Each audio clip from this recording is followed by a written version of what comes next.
Hello again. This afternoon, the Amansie Central District Assembly has rejected allegations of extortion linked to illegal mining, insisting that the fees charged on earth-moving equipment are lawful and will remain in place until its bylaws are amended. In a statement responding to a JoyNews undercover investigation titled "A Tax for Galamsey," the Assembly said the fees collections date back to 2008 and span multiple political administrations. It says the current administration simply inherited the arrangement. Well, the Assembly further dismissed claims of extortion or diversion of funds, saying all payments are made into its official accounts at Odotobri Rural Bank and backed by official receipts. We'll hear from the Assembly shortly, but first, here are excerpts of our latest documentary titled "A Tax for Galamsey," produced by Clinton Yabua and Nana Boachi Adam.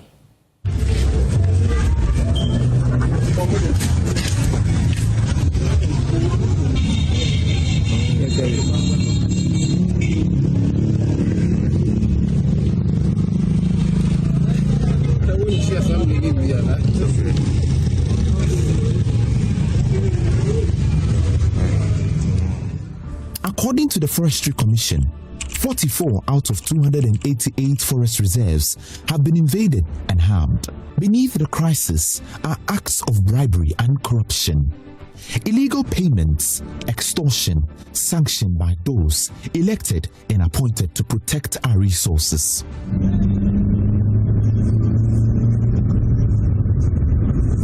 Our investigation began as whispers of an organized extortion scheme kept resurfacing, with stories shared quietly among miners who speak only in cautious tones. The fragmented accounts pointed towards a task force allegedly operating under the authority of the District Chief Executive of Amansie Central, Emmanuel Obeng Ajeman.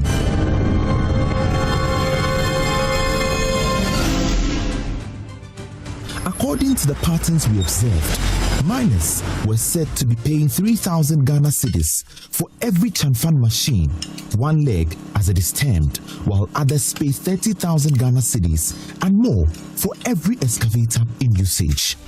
Our investigation also uncovered receipts and warrant stickers being issued to guarantee uninterrupted illegal operations when payments were made.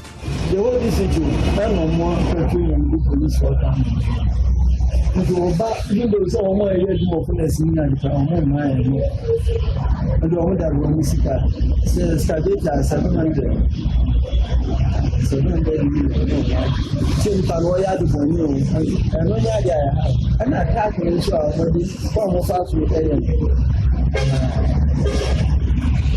These allegations demanded the deeper inquiry, but our strongest evidence came from a recorded phone call with the District Chief Executive.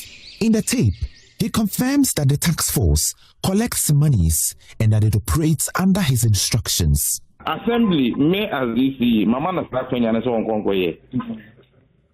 One of your mining desk officer. It is a Akwenya, tell us here na enye dia fine ye ka ho asem. And I'm going to say, the Benya already complaints is here. Or started Jumawi almost 1 month on one leg. Mine is on your encounter. My friend, I'm 20. One more friend encounter. Obi our friend be anywhere, my people in their friend Malam. Make a say, and then Kokasa. They are money 2 minutes on.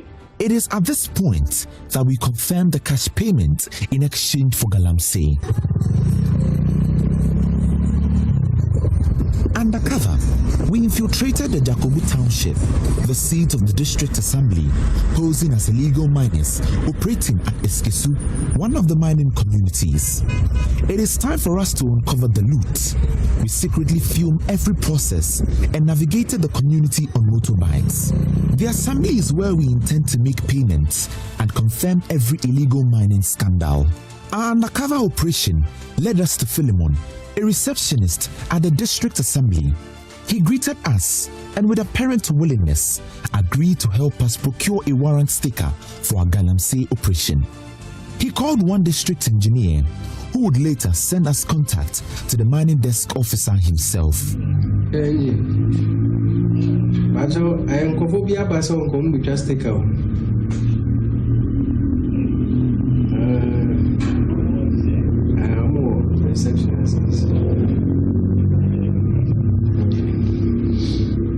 afternoon. Good afternoon. Boss Pacho, okay, your baby to stick out. Okay, to stick out. And see, on him, Mame, or the Moodion, Mame name is Officer in Kasawai. It is no matter the man and I'm more in the Padakasawai. All right. Just stick out. Hours passed as we waited for the mining desk officer and leader of the task force, a man known interchangeably as Red, Malam or Nana, who also served as the community's chief imam. Our wait was prolonged because he was reportedly out on an operation collecting the tax from illegal miners. Payments were allegedly collected on Mondays and Wednesdays alone. Later, we managed to speak with the head of the mining desk on phone. He confirmed the 3,000 Ghana cedi payment for chamfan machines and instructed us to wait for his arrival, which was very uncertain.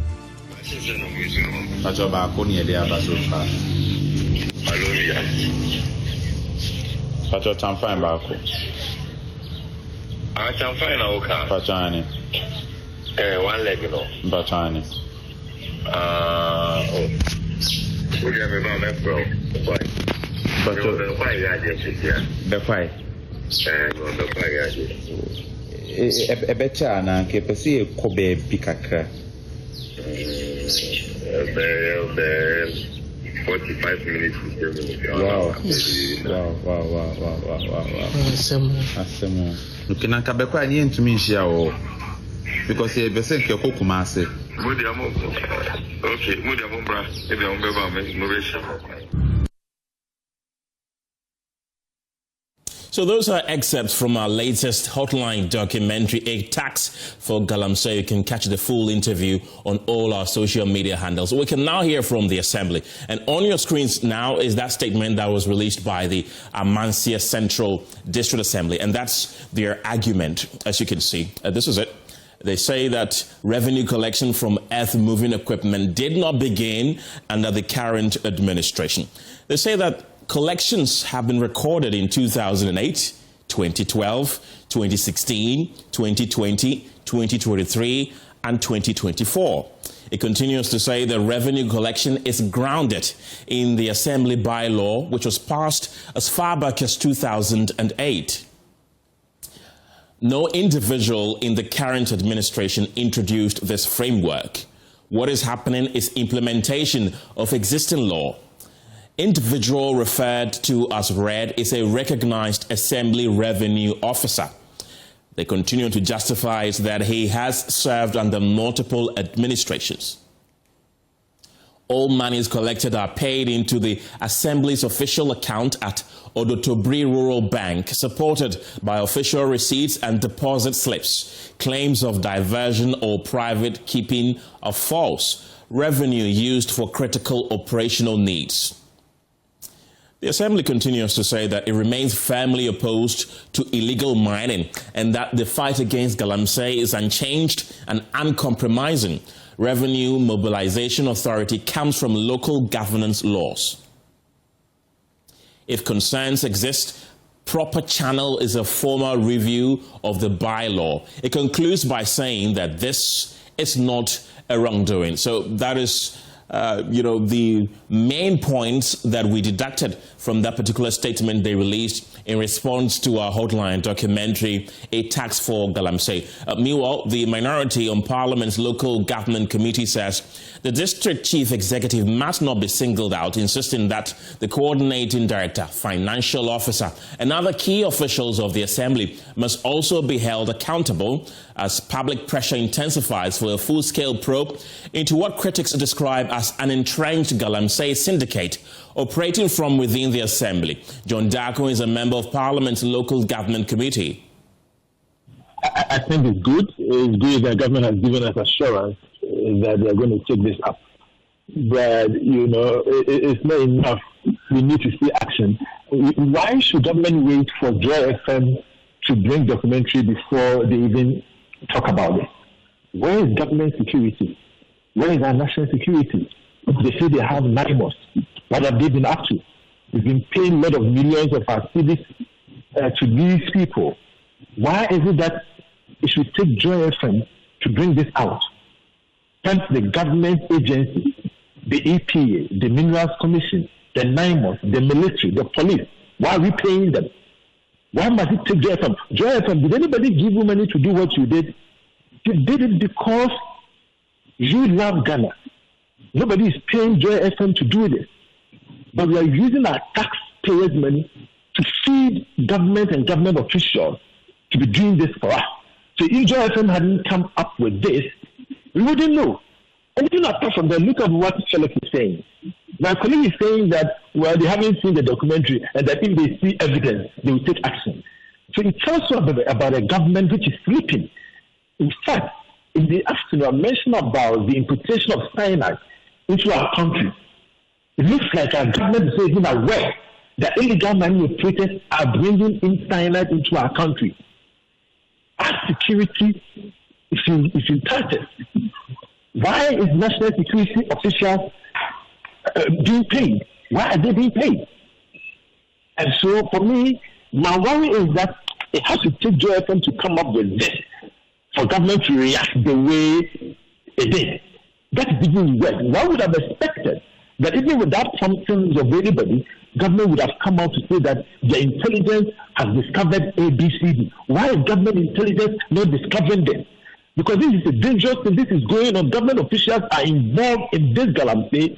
In fact, in the afternoon, I told you about a text message I received that right now the party delegates they go out to the mining companies, they collect money to their party chairpersons in their constituency, and the chairperson will sort out the NIMOS. That is what we are hearing.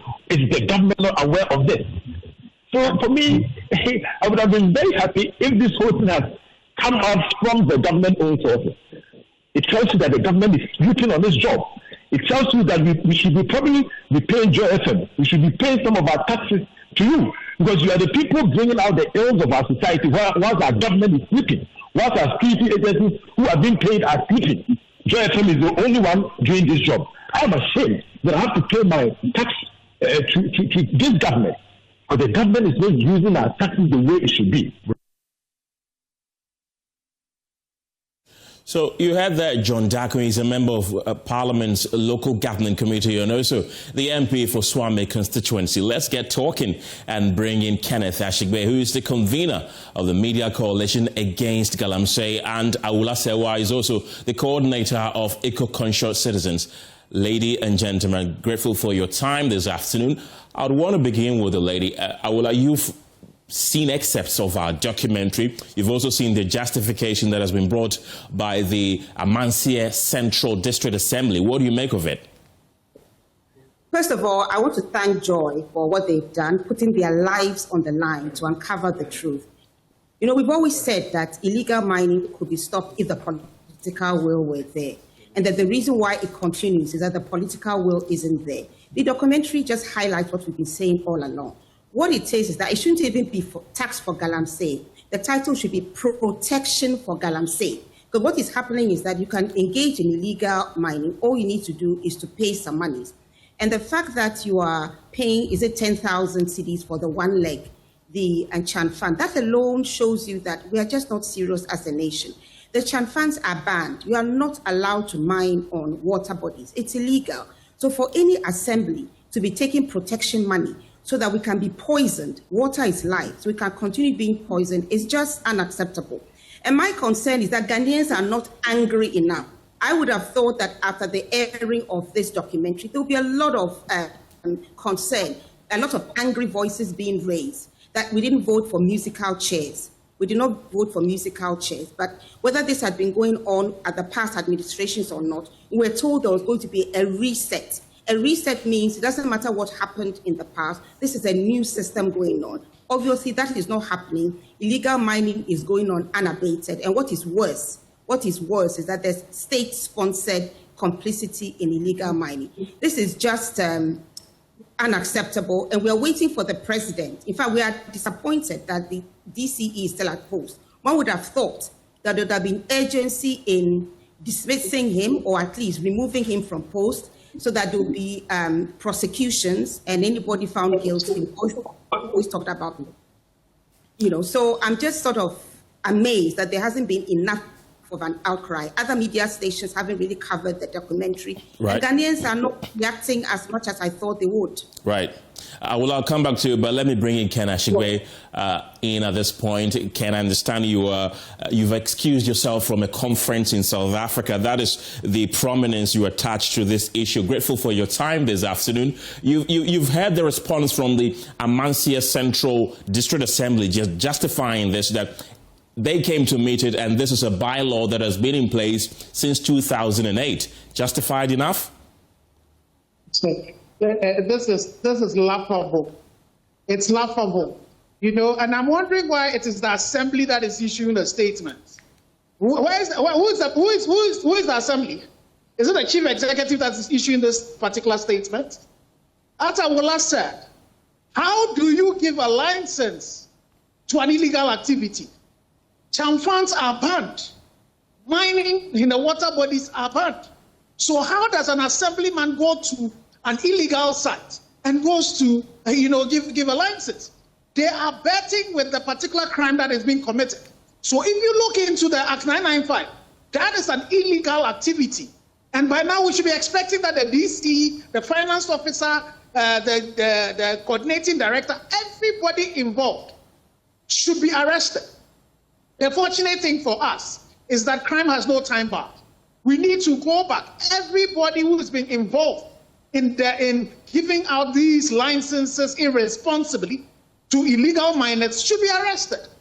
If you look at our laws, it is very clear where you can mine, where you cannot mine. So this lame excuse of saying that because somebody murdered somebody in the past, when you murder somebody today, it's not a crime. I don't know where that is coming from.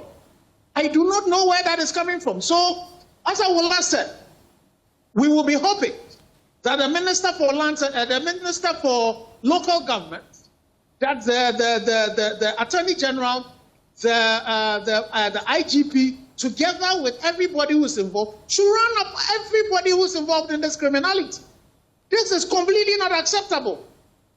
The laws are to be made for lawful activities. You cannot make a law for an unlawful activity.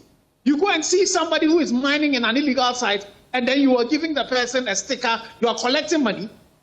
And the sad part of it is you heard them saying that they wanted to come for stickers for chamfans. How do you give permits for people to go and use chamfans to go and mine on our water bodies when that activity is proscribed by law? Right. The government, when I spoke to government spokesperson Felix Kwachiofosu yesterday, he did indicate that they are yet to see this documentary, but they will take decisive action if anybody is implicated in it. And Joy FM and JoyNews is officially going to petition the government concerning this particular documentary. But the minority has started criticizing the government that it is not showing willingness to deal with persons who have been implicated in this particular documentary. Do you think it's early days yet, or the government needs to do more? Well, for me, again, I have seen a few things that the current president is doing that is different from what he did in the past. I have seen what has happened to the elections that is happening in Ayawaso, and the alacrity with which decisions were taken. I am expecting that in this particular situation as well, the same alacrity would be applied to this. Anybody who condones, encourages people to mine on our water bodies are sinning against Act 995. There is no two ways about that. And definitely as the multimedia, as members of the Media Coalition Against Galamsey, we definitely would also be taking the petition up. And I will be pleading with His Excellency, the President, and then the ministers who are involved, local government, the Minister of Interior. All of these people should be rounded up. We don't want the situation of what happened in the last government, when the the DC for Busumere Freho was involved and was confessed to an illegality openly, and nothing happened to them.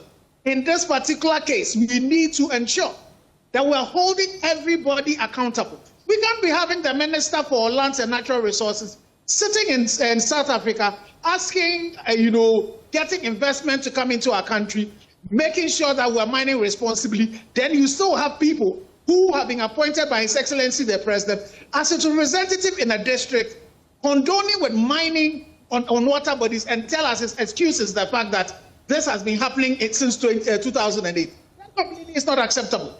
Are you at the same conference the Lands and Natural Resources Minister is at?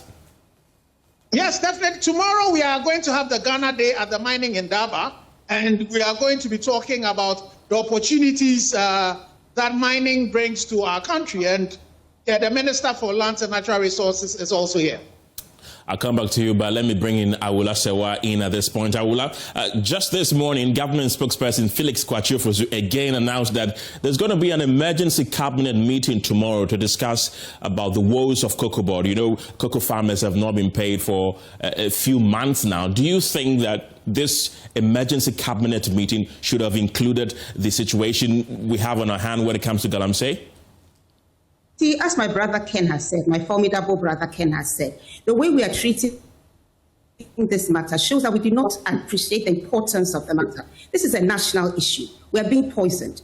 We said we are coming to do a reset. Now, illegality is taking place, and the Assembly is trying to justify it. And I'm quite disappointed because we should have dealt swiftly with this matter. He should not be at post so many hours after this documentary has aired. And the fact that we are acting in not a very swift manner shows that we don't appreciate the seriousness of this situation. This is a serious situation. How are we going to have any reset when illegality is being condoned and the persons at the heart of it are still walking free? And let's be clear, he's not the only DCE involved in this kind of activity. They should all be rounded up. They should all be arrested, prosecuted, so that we see that indeed there's a reset going on. But as it is now, for Felix to say that he hasn't yet seen the whole thing just shows that we're not taking this matter with any degree of seriousness. The speed with which our High Commissioner in Nigeria was recalled, we should demonstrate a bit of alacrity in dealing with this matter. We are being poisoned. Right. Awula, in that particular statement, that justification that the Amansie Central District Assembly brought out, they said that this is a bylaw that has been in place since 2008. So really, there's nothing they can do about it. They're just following the laws. Are they not justified, you'd say? I haven't heard of anything more lame, and as my brother put it, something that is a criminal activity cannot be legalized. We do not legalize crime. This is criminal activity. No bylaw can decriminalize it. We know that chanfans are banned. So you cannot give stickers to have chanfans and then you say that there's a law. And let's be absolutely clear. This is a lame excuse. It's a lame excuse and nobody should attach any seriousness to it. As I have said, and my brother Ken has said, they should all have been arrested by now. This is no excuse. Illegal activity, which is leading to ecocide. We are being poisoned. And just because of a bit of money, you think you can continue the poisoning. What kind of behavior is this? And let me add this. When this administration was in opposition, Sam George had said that the president was the commander-in-chief of the armed forces and that if he were to do his work well, Galamsey could be ended in, I believe he said 3 months, 4 months. You see, let's not play politics with a matter that is to do with the poisoning of Ghanaians. No matter which administration is in power, if you want to end illegal mining, you can. But when the state-sponsored complicity in illegal mining throughout past administrations, it makes it difficult. Let's draw a line today. Have all those involved arrested. Otherwise, our Joy journalists would have put their lives on the line for nothing. They have put their lives on the line. Have they received any protection? And I think that time has come for us to always have a recall of all our journalists, whether with Joy or other media organizations who have been beaten up, I can remember Ohiming Tewia, who was badly beaten up, is still suffering. We know about Erastus Absaridon, so many actors from different stations. What are we doing to encourage them and to say that they also deserve some concern for what has been happening to them, trying to bring the truth to us? And when they've gone through all this trouble, what are we doing about it? What are we doing about it? Awula Sewa, thank you very much. She's the coordinator with Eco-Conscious Ghana. And earlier, we heard from Ken Ashigbe, who is the convener of the Media Coalition Against Galamsey, all the way from South Africa. Ken Ashigbe, I want to pick your final thoughts because we would have to cross over to Parliament for an emergency announcement as well. it's important that we deal with this situation. It's not only this particular MC. The MCE or DCE for Dunkwa, it's also on record to have been issuing these tickets out. And you see, the government, the Ministry of Land and Natural Resources, has a process of tracking excavators. So if they want to even give collect these monies, it should be excavators that are already tracked. By excavators that are in the middle of the theater of a crime, you go giving them permits, and you're saying that it's because somebody has been doing it in the past. Right. Are they oblivious to the reset that is happening? These people need to be arrested by His Excellency. His Excellency needs to cause the arrest of these people. Okay. And let's make sure that anybody who's being involved in this is punished. Ken Ashigbe, thank you very much. He took time off his busy schedule in South Africa to speak to us. Let's now cross over to the House of Legislature, where the Speaker of Parliament, Alban Bagbin, is delivering a statement on the anti-LGBTQ bill. Recite. It's not what you are practicing. So leaders, pass on this. At least whatever members are to do, appear here, start the work, and then you can move on to attend to the other pressures. But when we came in, the number was only 20, 7 to my left, 13 to my right. 20.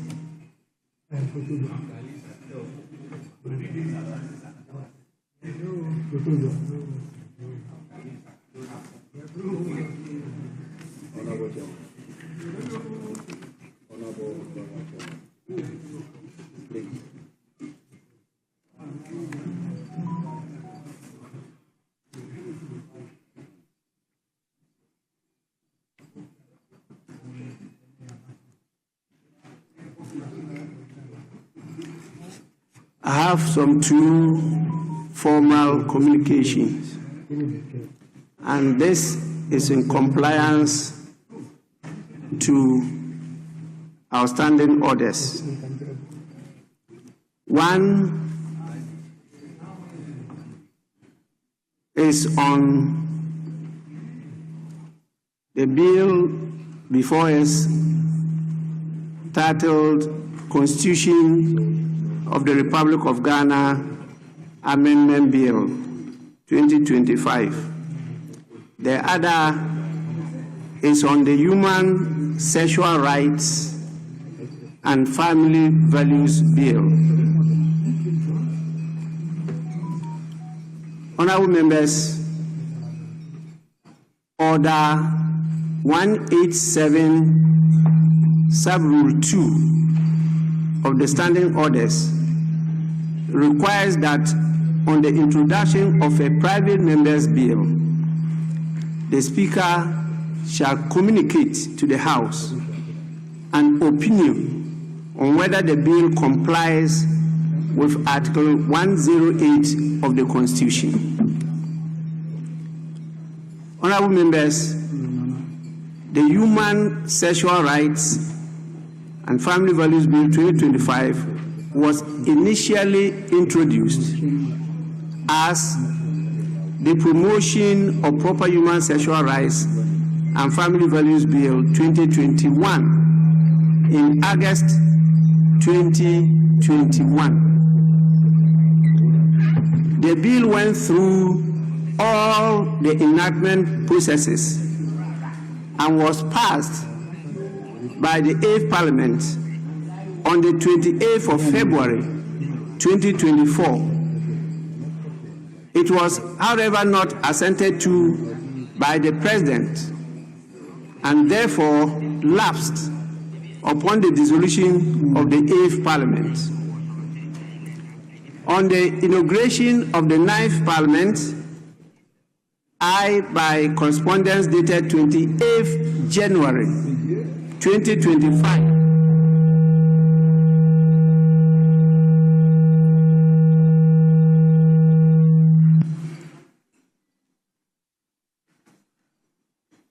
I take it again. On the inauguration of the 9th Parliament, I, by correspondence dated 28th January 2025, referred the bill to the Office of the Attorney General and Ministry of Justice for review and comments. The Office of the Attorney General and Ministry of Justice submitted comments on the bill by a letter dated 7th April 2025. The comments were referred to the sponsors of the bill for consideration. Honorable members, when I'm giving you information and you keep on talking, then you go out and mislead the people. Please.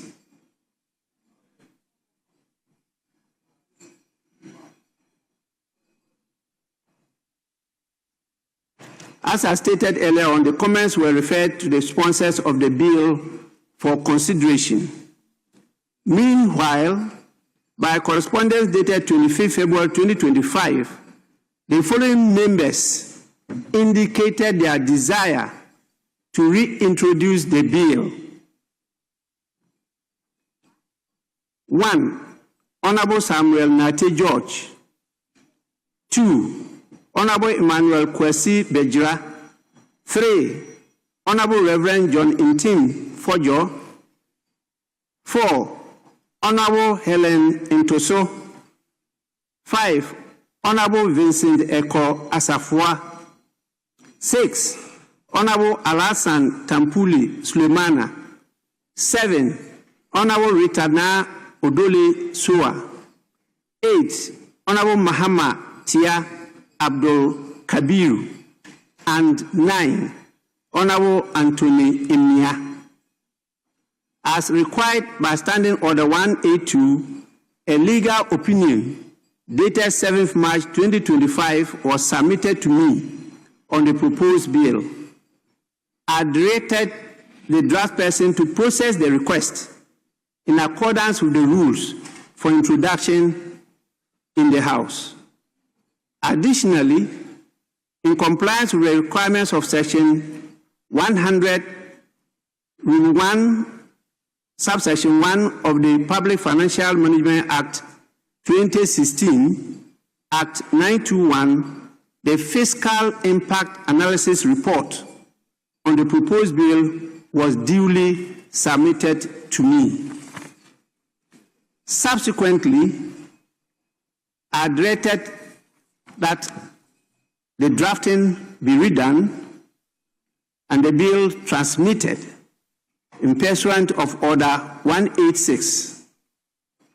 Then I directed the Committee on Private Members' Bill and Private Members' Motion to consider again and advise me on whether the bill complies with the relevant constitutional provisions. The committee observed, and I want to read the observation of the committee. The committee observed that, 1, the reintroduced bill maintains its underlying principles and core objectives. 2, the bill does not contravene any constitutional provision, particularly Articles 106 and 108 of the 1992 Constitution.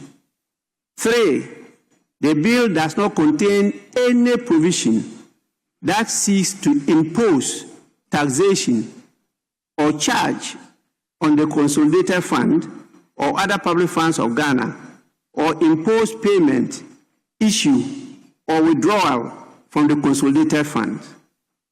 The committee, by a unanimous decision, advised that the bill be introduced in the House.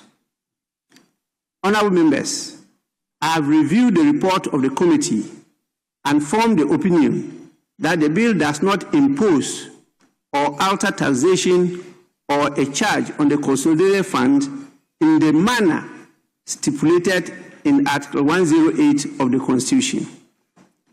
The bill has gone through all the processes in accordance with the standing orders of the House. I therefore direct that the bill be scheduled by the Business Committee to be presented to the House for consideration.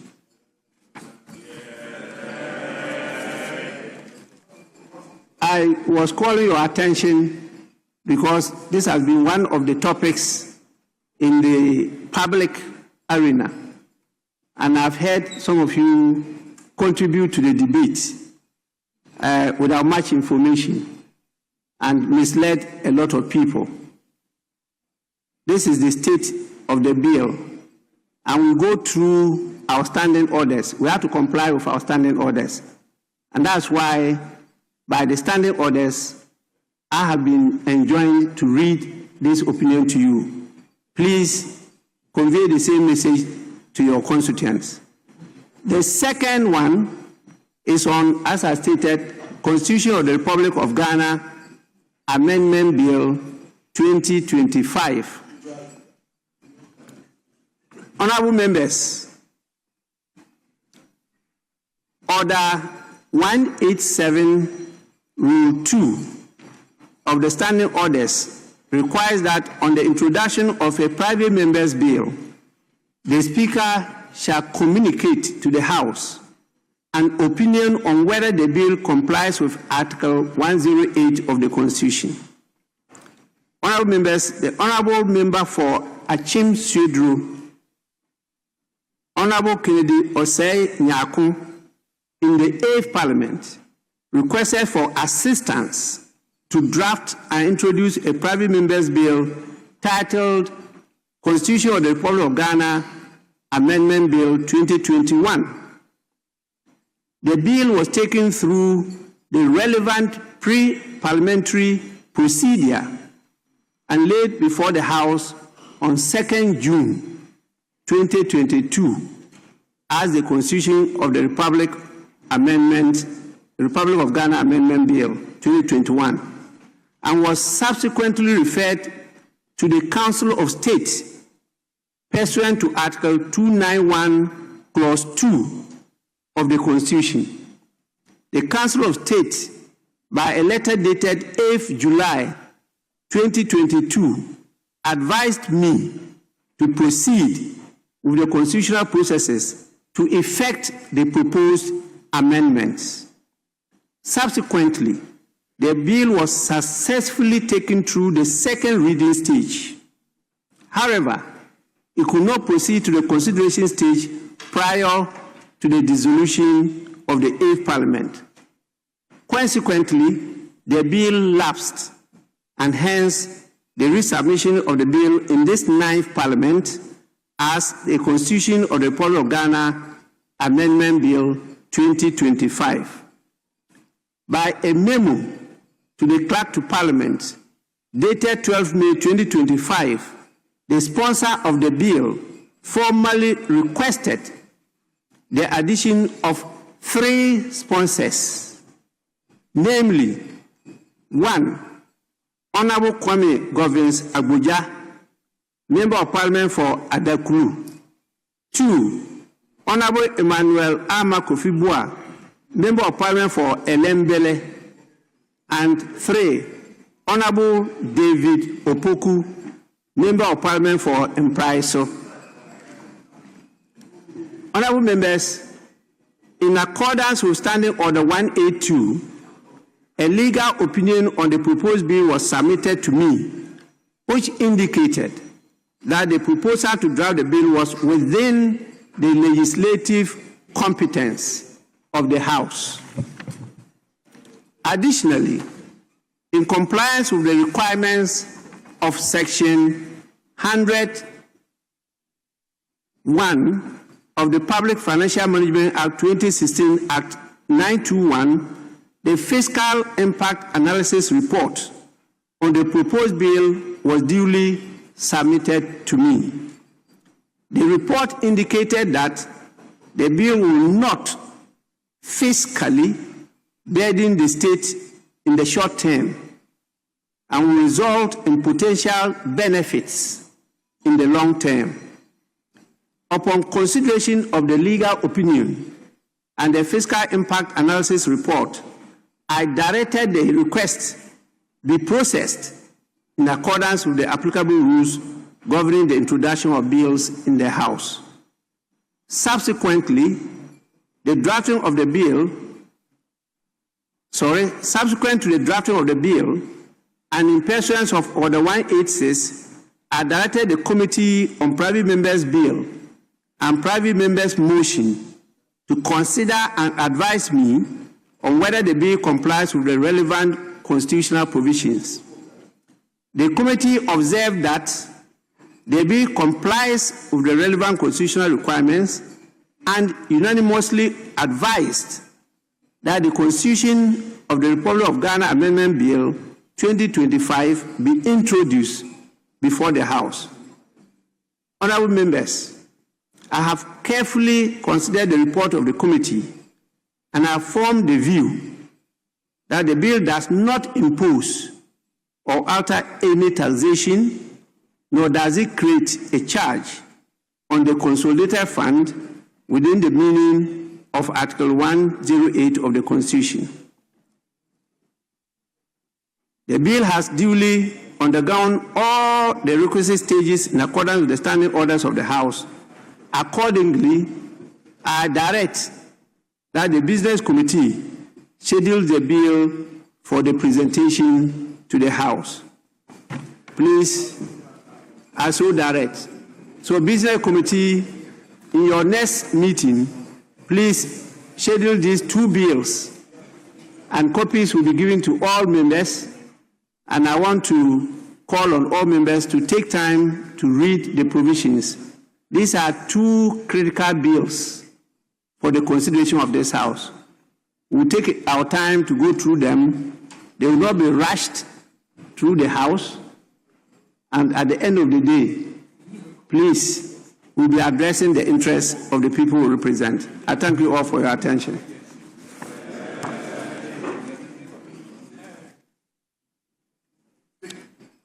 May we now take item 5, collection of votes and proceedings and official report.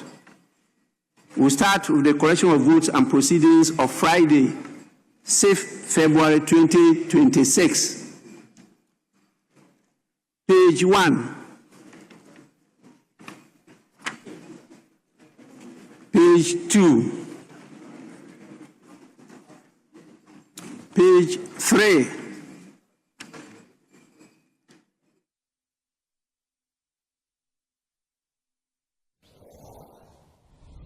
You've been listening to the Speaker of Parliament, Alban Bagbin, there, speaking about the anti-LGBTQ bill and also the constitutional amendment bill. He's been giving some updates on it, saying that, for example, he says that based on the committee's report and constitutional review, the anti-LGBTQ bill meets all procedural and legal requirements to be laid before the House. And he concluded that the bill cannot be blocked on constitutional or procedural grounds and should therefore be presented to Parliament for debate and consideration. He made similar comments on the constitutional amendment bill as well. Let's take you to Ashaiman now, where traders in that area's market are protesting a proposed redevelopment of the market into a modern 24-hour facility, which they fear could cost them their stalls, their goods, and their only source of income.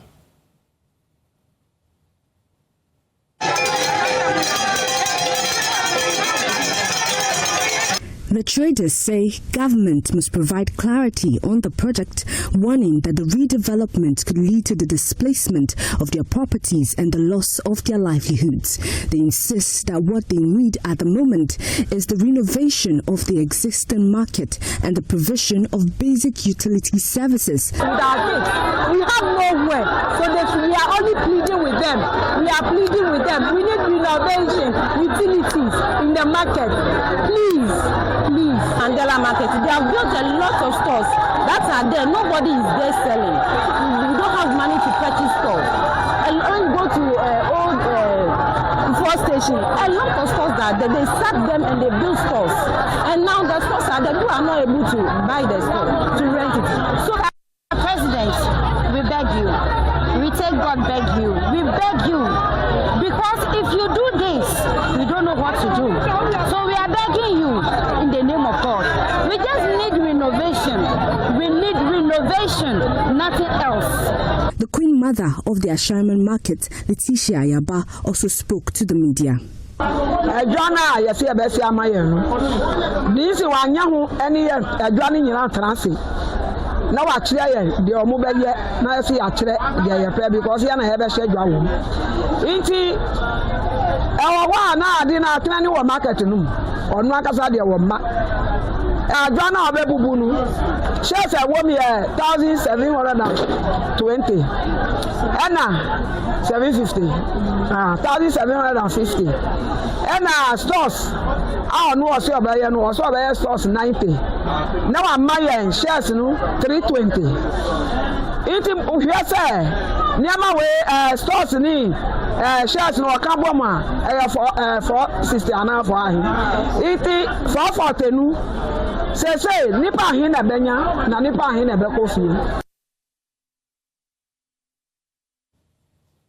Let's come back into the studio and speak to the Municipal Chief Executive Officer of Ashaiman, Freeman Chekpo. Thank you very much for joining us in the studio, Mr. Chekpo.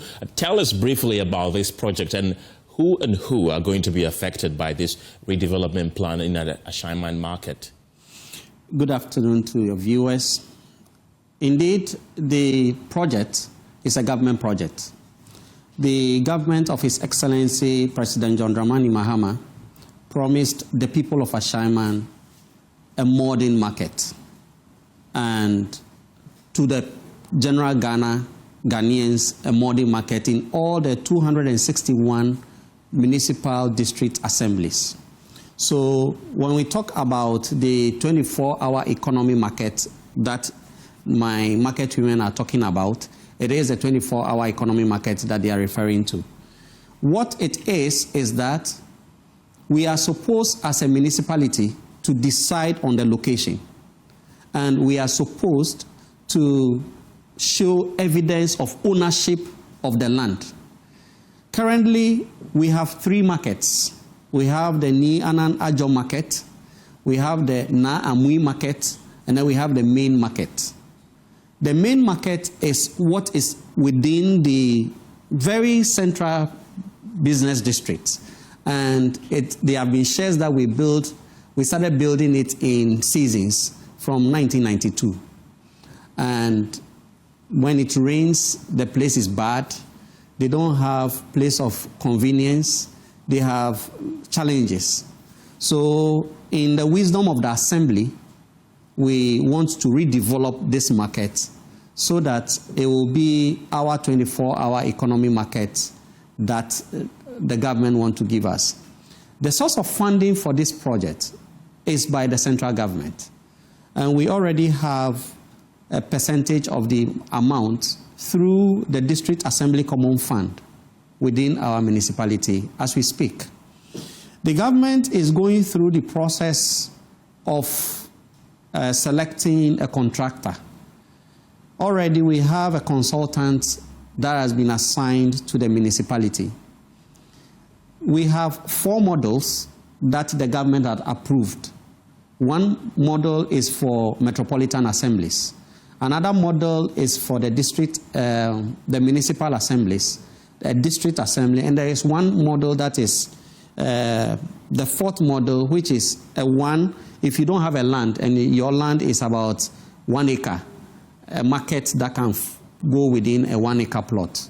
So basically, it is the share of the development that His Excellency has promised the people of Ashaiman that we want to cite at this market that our market women are talking about. And who are going to be affected? Who will benefit from the facility? Well, I'm asking that because the women have raised concerns that their stores are likely to be affected, and also that's their only source of livelihood. So they're in fear that if this development takes place, they might be affected. That's why I'm asking you who are going to be affected. In answering who will be affected, I want to redirect it. Who will benefit from the infrastructure to be constructed is the market women. Okay. However, because we are siting it within a current existing market center, the market women will have to be relocated before the construction can take place. Now, we've had several meetings with the women. Myself as MC and the team at the assembly have met the women with the traditional council. The MP has met the women in the market over the conversation of this 24-hour economy market. And the conversation is how we will do it so that, one, the effects of construction will not affect many of them at the same time. So there are two proposals. One, either we divide the same market into zones so that the construction can be done within the zones. So you don't sack all of them at once, but it affects a certain zone. The other proposal is for us to get a temporal space and then where marketing will continue, because within the period of the construction, we will still eat, we will still buy and sell. So definitely the market must still be in operation while we do the construction. Okay. So this is where the conversation is. Just as I said, we as an assembly, 3 weeks ago, we had leadership of the market women coming to the assembly in our assembly hall with traditional leaders, with assembly staff, with a consultant taking us through the drawing of the market. The MP has gone to the market to have meeting with a cross-section of the market women to get their buy-in into the development.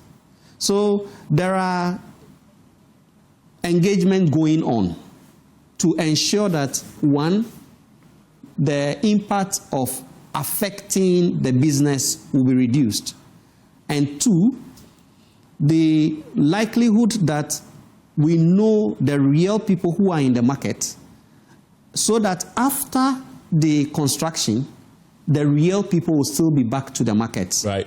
That is what we are doing. There's been accusations from the market women, at least you saw in the video. They say that the engagements have been largely inadequate. How extensive has this engagement been? And you can engage me and I'll disagree with you. You go out and do what you want. It doesn't mean that I've agreed with you.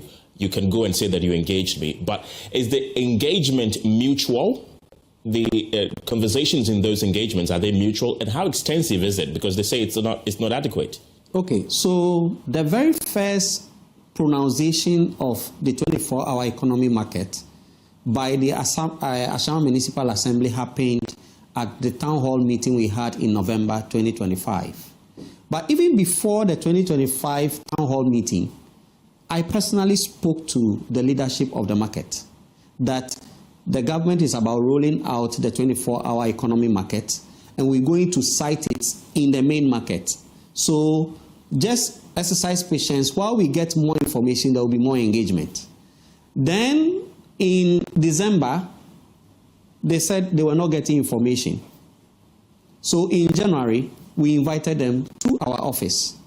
And it was in this meeting that we brought the consultant to display or to show them is giving false hope.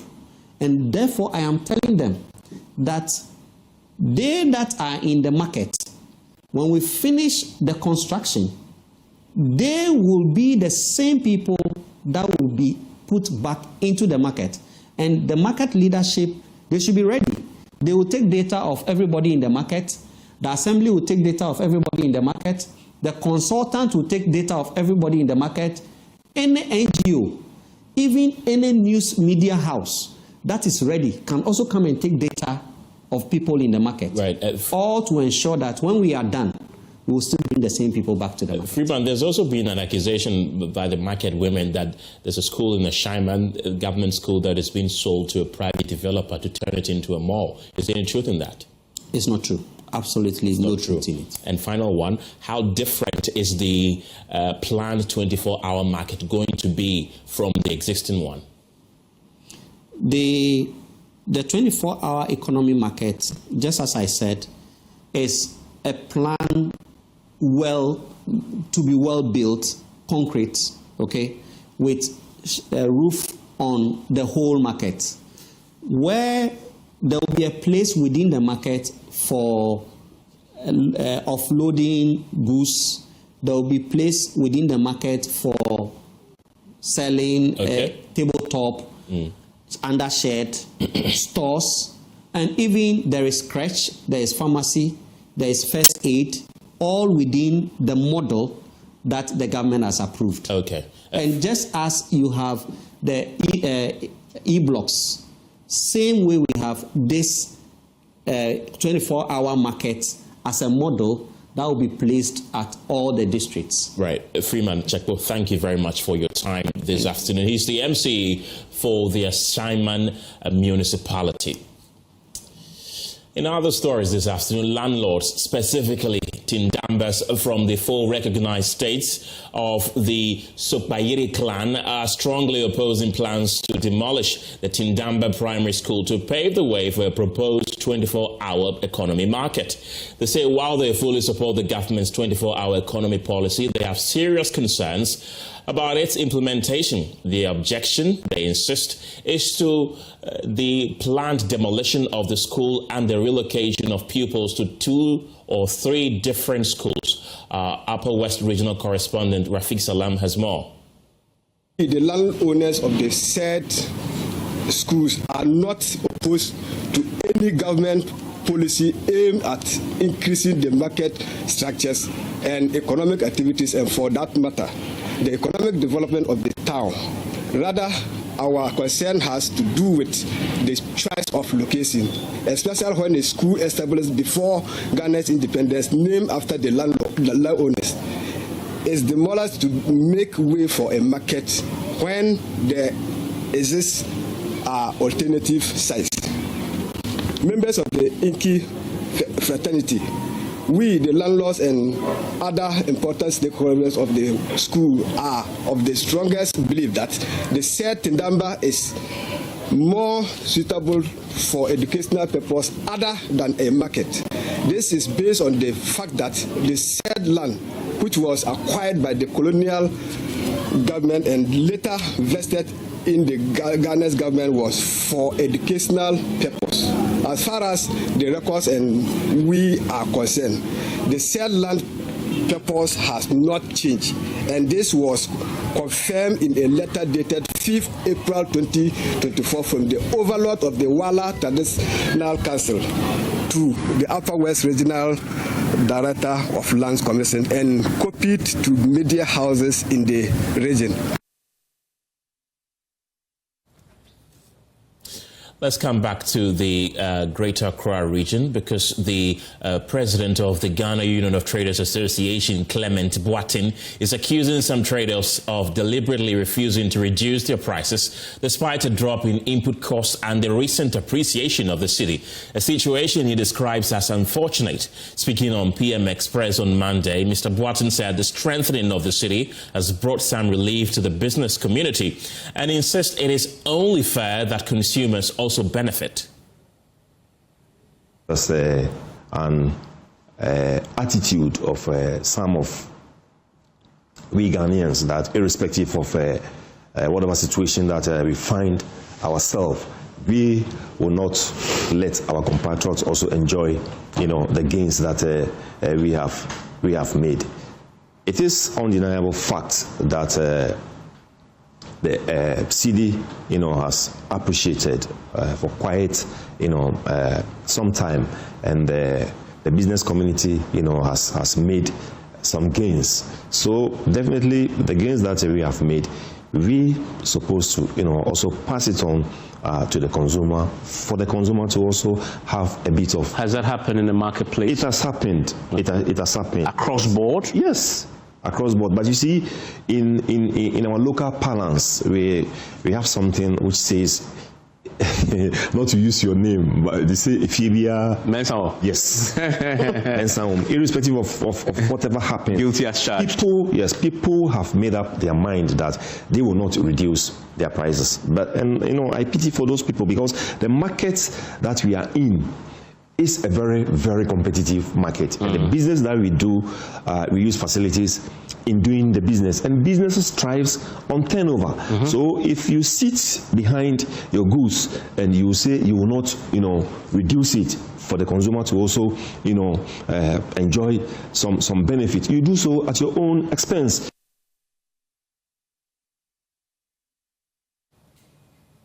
However, the ranking member on Parliament's Economy and Development Committee, Kojo Nkrumah, has pushed back against claims that prices are falling. He argues that it is inaccurate to suggest a general reduction in prices, noting that concerns from consumers persist, even as the Ghana Statistical Service reports a decline in inflation to 3.8%. Starting off, we should correct some facts. I don't think it's correct to say that price levels have generally gone down.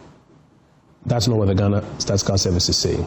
The Ghana Statistical Service is reporting that the rate at which prices are increasing last year as compared to this year is just a 3.8% jump. So year-on-year inflation is 3.8%. That is not the same as prices have gone down. And I think if you watch the videos that you played, you have people telling you that while some of their inputs have gone down, others have gone up. And so the net effect that for some of them, they are keeping their prices constant. For some of them, because they are of the view that the net effect is even higher, they have increased by, I think, about one cedi or so. Yeah. So I think let's start off by being clear on the facts, because sometimes the narratives can be deceptive, that prices have gone up year on year by about 3.8%. Now, the comment I made on the very afternoon when the Statistical Service announced that, and even the videos I watch and listen, I think are on all fours, where consumers in particular are saying that we hear you, but what we're experiencing appears to be higher than the 3.8. And there are a number of, reasons that you can delve into for that. Inflation, first of all, is a measure of a particular basket of goods, based on the last time the Ghana Living Standard Survey was conducted. We've also been hearing from a member of Parliament's Finance Committee, Ataisa, who sought to clarify the debate, explaining that a decline in inflation does not automatically lead to lower prices of goods. It's important for us to acknowledge that absolute pricing and relative pricing is very important to know. You can have a decline in inflation. It does not necessarily mean absolute price of goods and services will reduce. And this is particularly important for us to know. First of all, from 2022 to 2024, you realize that there was so sharp increases in prices. In fact, at a point, inflation even peaked at 54%, which increased base of every product. So the current disinflation that we are seeing are all calculated on those higher bases. So a mere stability we are experiencing now cannot easily erode or erase all the earlier increases that we saw between 2022 to 2024. And there's an argument that that's why the businesses are also not, some of them not reflecting. So, because it's a cumulative thing. It's a cumulative thing, which is very important. Number three is also that, like in our informal discussion, I was telling you that businesses still have inventory that they bought at higher cost. She just admitted that she still have 2-year-old stock. Welcome back. The debate over the proposed renaming of Ghana's main aviation gateway from Kotoka International Airport to Accra International Airport refuses to die down. What began as a historical conversation has quickly hardened into a political battleground, with arguments largely drawn along partisan lines rather than a shared national interest. And at the heart of the controversy are critical questions that remain unanswered. Who truly deserves to be immortalized as the face of Ghana's biggest airport? What objective criteria should guide such a decision?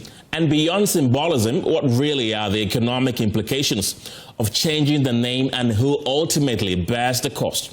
If the financial burden will fall on the taxpayer, then I believe the taxpayer must also have a voice in the decision process. To unpack the historical, political, and legal dimensions of this debate, we're joined on Zoom by our political scientist and historian, Dr. Asa Asante, and also lawyer Lom Nuku Al-Hijah. He's a law lecturer and energy expert. Gentlemen, glad you could join me this evening. Let me begin with you, Dr. Asa Asante. We've heard the arguments from political actors both defending and opposing this proposed renaming, largely along ideological lines. But I want to find out from you, from an academic and historical perspective, what really are the principles that should be guiding the renaming of national institutions?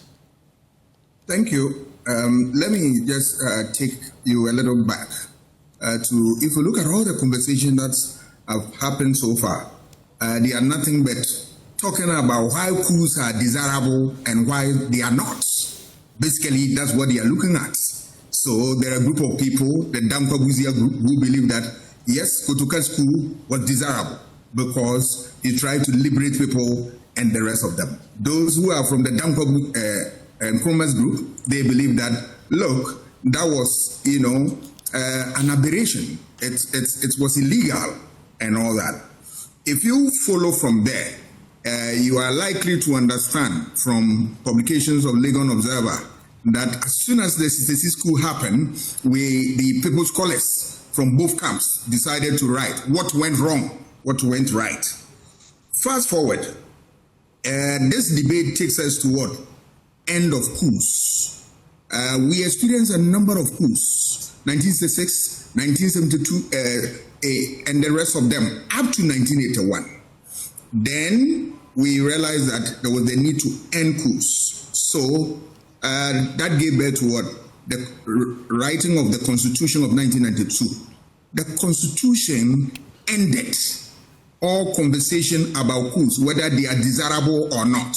And if you look at Articles 3 and Article 19, Clause 17, it gives you a fair idea about any attempt at dealing with, trying to overthrow this Constitution. The people have the right to resist that, and then you commit under Article 3, high treason and the rest of them.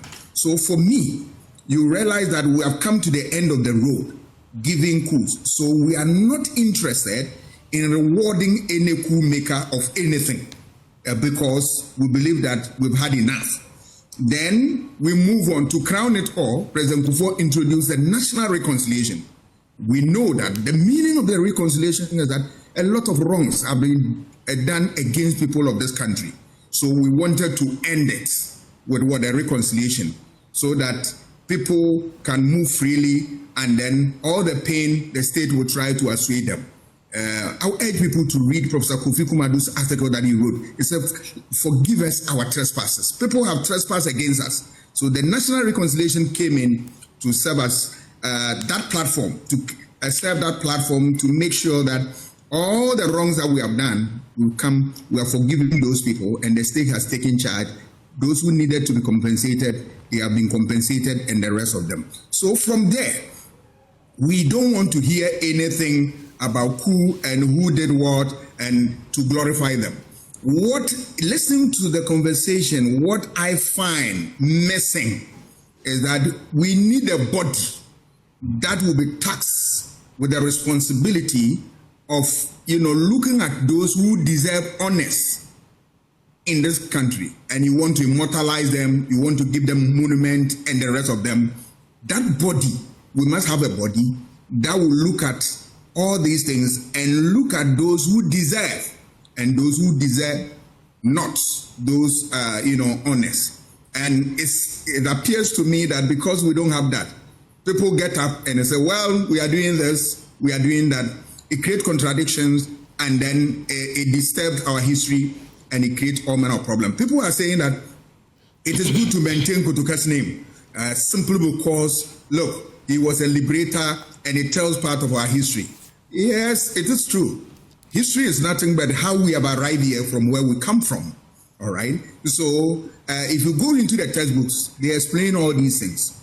But when we want to raise monument in honor of some people, I believe and I believe strongly, if you had a body that look at all these things, these problems will be a thing of the past, and that will be able to honor people appropriately, and then forget about the conversation as who did what and who did not do what.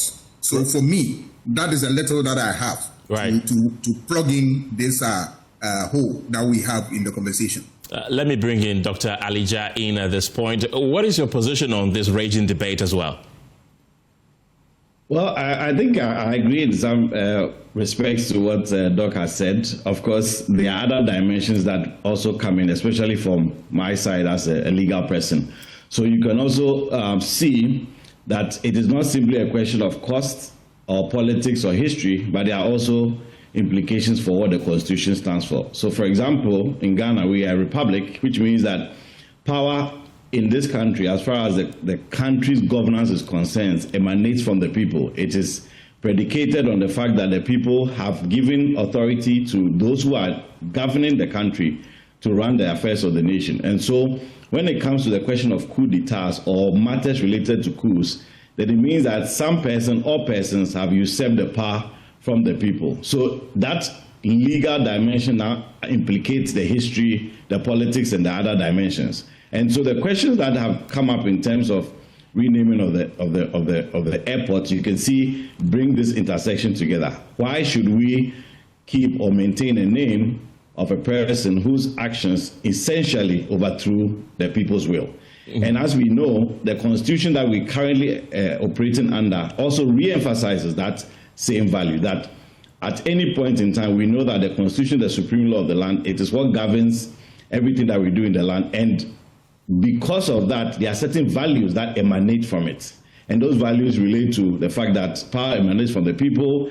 We cherish values of democracy, good governance, and so on. And so that has an impact on how we choose names. It's true, as Doc said, perhaps we need to look at some institution or body and perhaps criteria that we can be using from time to time. But in the absence of that, there's always a point at which there's a need for us to take a step back and ask ourselves the question, are we okay with a name such as this over the major gateway to our country when the person's major role in our history, national discourse and history, was predicated on a coup which brought that person into the forefront and the limelight? You also know that history, we know that Kotoka was not in office even for long. It was quite a short time relatively, because he passed away not too long after the coup. But still, you can see that the enduring legacy of his name continues to today. So when people raise the question of should we reconsider, should we look at a name change, should we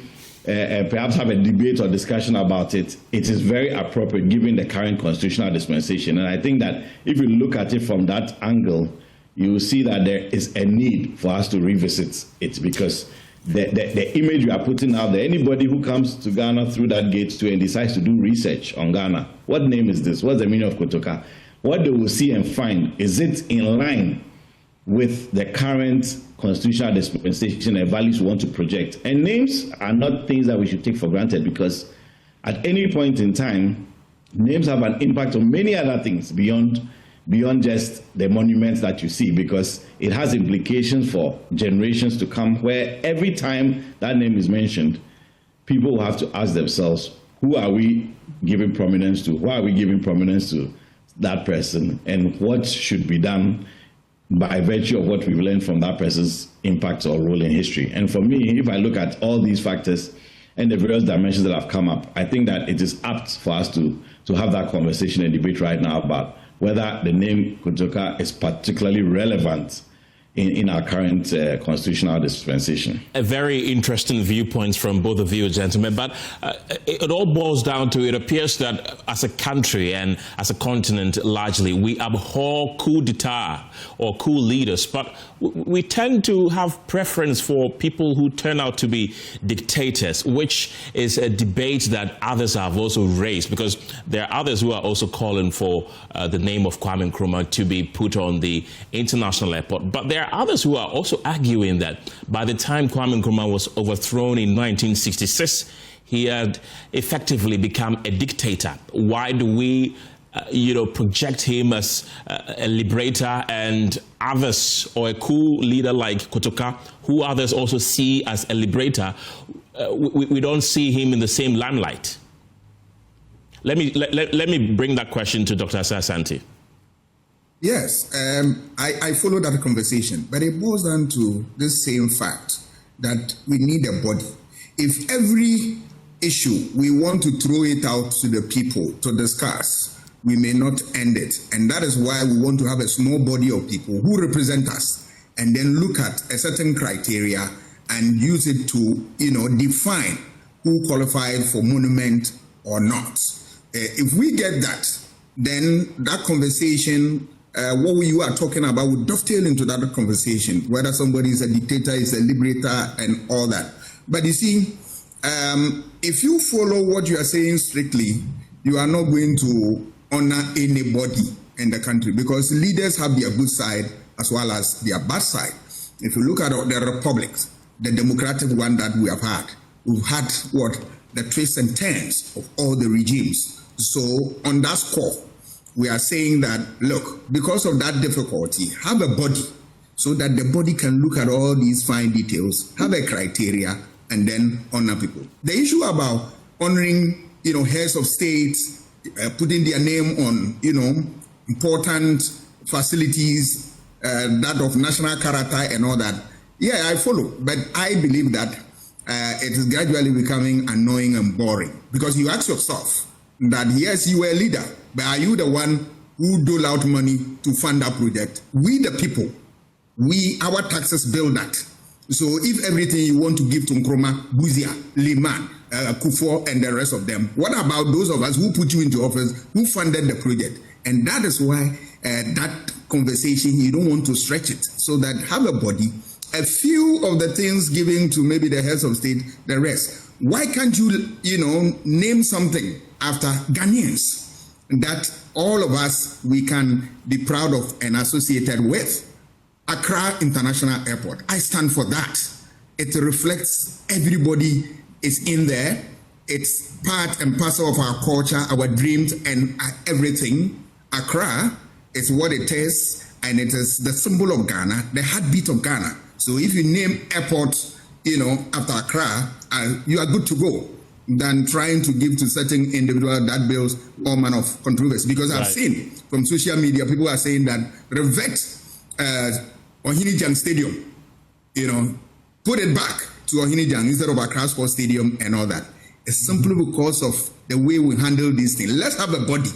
The body will look at these things and say, well, this one can go to an individual, this can go to a group, and this one can go to what? These people and the rest of them. Because if you follow it, regimes will come and go, and they have the people that they want to immortalize. There are people that they want to honor and all that. They will come and change all these things. But if you have a body, and then we put this thing into law, so that it is printed that this group of people are those who are responsible for doing this and that, so that government interference will not come in. If the government, you want to even honor some people and you want to do that, you submit to the body, and the body looks at it and says, we are sorry, we can't honor this person and all that. That will bring sanity, and that will also keep everybody in check, and then maintain our history as pure. Dr. Alija, if I may jump in yes. here, yes. So I think in terms of the body, setting up another entirely new entity, I think is a bit challenging, and it's also it will not solve the problem directly, because that body also needs to be appointed by some person or person. So, for example, the current government appointing members to that body, as Doc is proposing, will now create a situation where if another government can, whether they are okay or comfortable with the people there and so on. Even today, we continue to have debates about whether the Office of the Special Prosecutor is independent indeed from the Attorney General and so on. So I think that those conversations will continue. But in line with the rationale, as Doc has proposed, we have Parliament. Parliament is the representative of the people. Every constituency and every citizen of this country is represented through their representatives in Parliament. And so if, for example, there are matters pertaining to major institutions or monuments and so on, perhaps Parliament would be the best place to do that, because I can assure you that any other institution that is set up specifically or newly put in place to deal with matters related to naming of national institutions and monuments will also attract the same challenges with who appointed them, and whether, if, for example, another party comes into office, they'll be comfortable working with that group and so on and so forth. What can be done to perhaps lock it in or tie it in is to suggest through some form of regulations or legislation on the criteria that should go into it, so that even if government is the one proposing and they submit that name or names to Parliament, that will be predicated on whether what was submitted meets the criteria that is in that law or the other. But to set up an entirely different body to focus on national naming of institutions and monuments will be quite challenging. And I think that Parliament, being the representatives of the people, should be able to adequately debate and question or look into matters pertaining to naming of national monuments. I agree with Doug that we should perhaps consider Accra International Airport. There are many countries that have used that, if I should say, approach. They name the airports after the locations. A lot of them are like that. Of course, there are some that even have names of individuals and so on. But to use Accra International Airport will not be entirely out of place, and I think will be a befitting name for the major gateway to our country. The cost implication has also come to bear. We spoke to an aviation expert who said that it could range from anything between $5 million to $8 million. Really, is it worth it, the renaming? Well, Dr. Asante first. Yeah, there's nothing wrong. Democracy is expensive. If you want to run against a tri-military coup, and you see how expensive it is, we have a lot of resources that we use for things that are not important. We honor people so as to encourage others to emulate and then also follow and then help them to also support the cause of this country. But I want to add something, differ a little bit from what Doc has also said, that the body, if you send it to Parliament, it amounts to what? Square one. You come back to square one because that is where it is highly polarized along political lines. So my view was that the body is that you can draft people from civil service, from civil society, from whatever, a group, that you lock it up in law, that you have representatives from various groups that we see as very neutral. Judicial service, like judges, a judge can be, one of them can be there. You can have a civil servant, you can have all manner of neutral groups in there. So government will come, government will go. That body is there.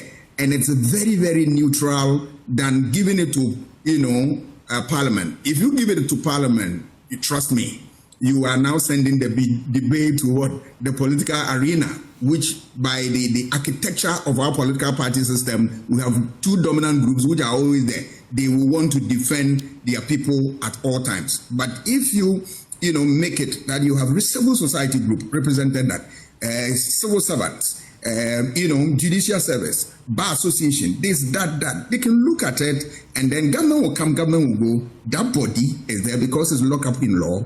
I think that will work. But me, for the cost, well, a good cause, if you spend money on it, I don't have a problem because it's going to serve as a useful guide to guide our conduct as we move into the future. Dr. Alija, do you also not have a problem with the cost that could rise to as high as $8 million in the renaming process? Well, I think that estimate is an estimate for now. We need to obviously drill down to know the specifics, but I'm sure that it will be in several millions, obviously, because this name has been used in international organizations and treaties, the signages and all of that. There's a lot that will go into it, absolutely. But as I mentioned earlier, names are not things we should take for granted.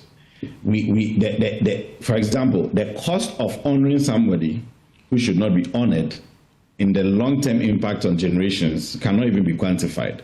And as Doug said, we should emulate people whose values and whose lives can be an inspiration for the nation. So if we are renaming a monument because we want to move away from, let's say, the person or the background of the person whose name currently is on it, there is a value to that.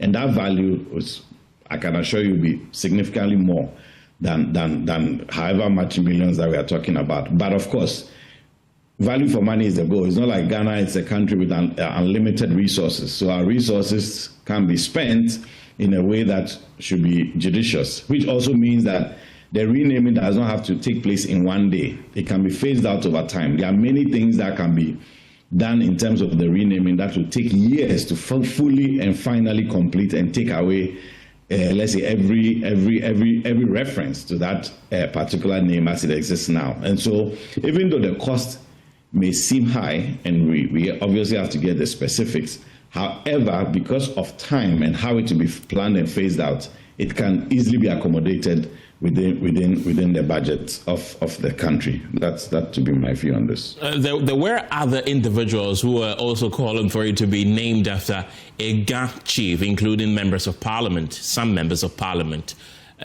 Is that a right call, naming it after a Ga chief? I respect GAD chiefs and the role they played and continue to play in our society. But on a matter of this nature, I believe that we want to carry everybody along. So when you give it the name Accra, all right, all of us, this is the heartbeat of Ghana, and it includes the GAD leaders who are owners of the land and all that. You see, my worry about individuals is that, yes, they have very important role in our lives. I have no doubt about that.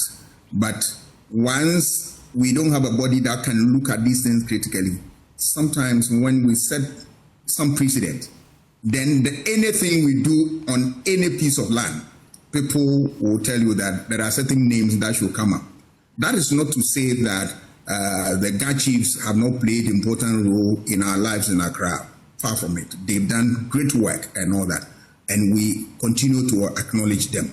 But we can even build other monuments for them, right, and then erect them somewhere in their proper place. But all these things can be done if you have a body that I'm talking about. They will look at the pros and cons, and at the end of the day, whatever they decide, you realize that everybody will be fine with that decision. Right. Dr. Alija, in 30 seconds, I want to pick your thoughts on that as well. Do you think it should be named after a GAD chief, as some quarters of the country are calling for?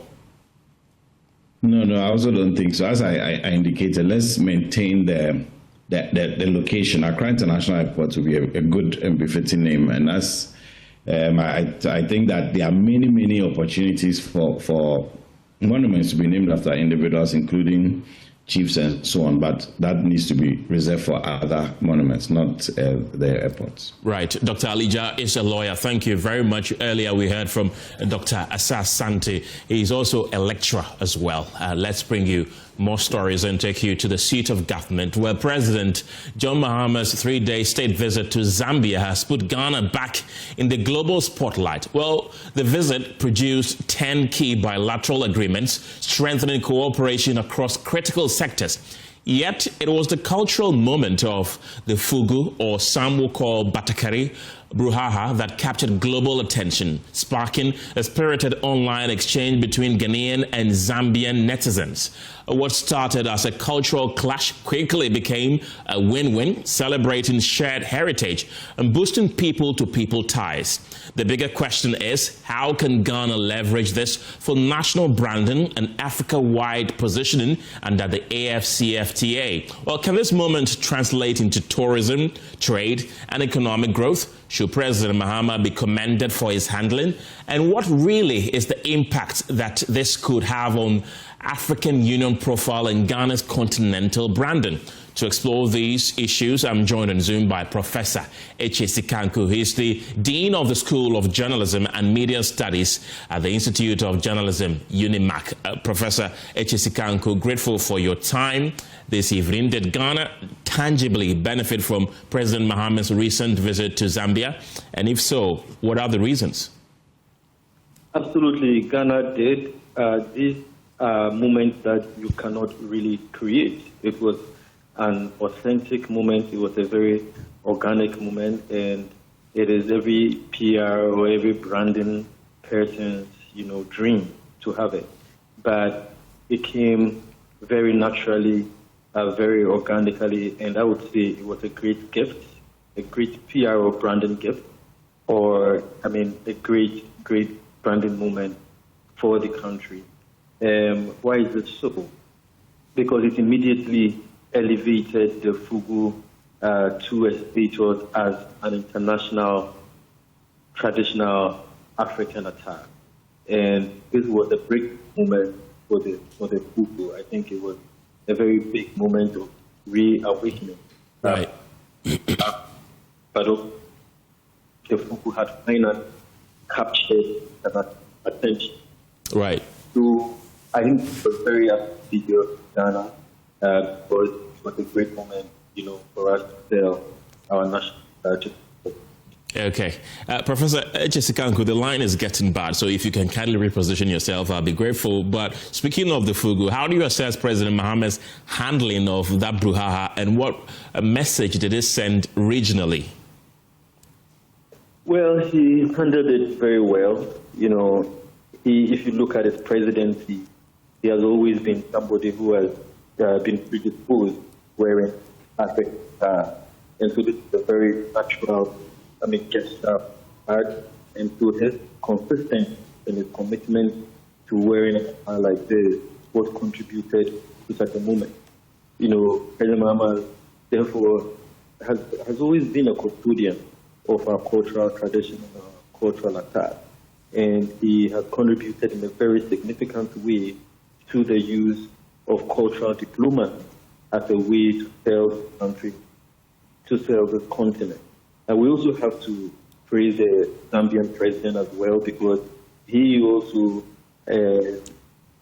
had a posture of cultural respect, and he encouraged his countrymen to buy the fugu. He said he was going to order some for himself, and he tapped into the fugu as an example of African pride, of African culture and African tradition. And this is really what we should be doing as Africans. We should be telling our own story. The story behind the fugu is not just fashion, but it's also about the values that it embodies.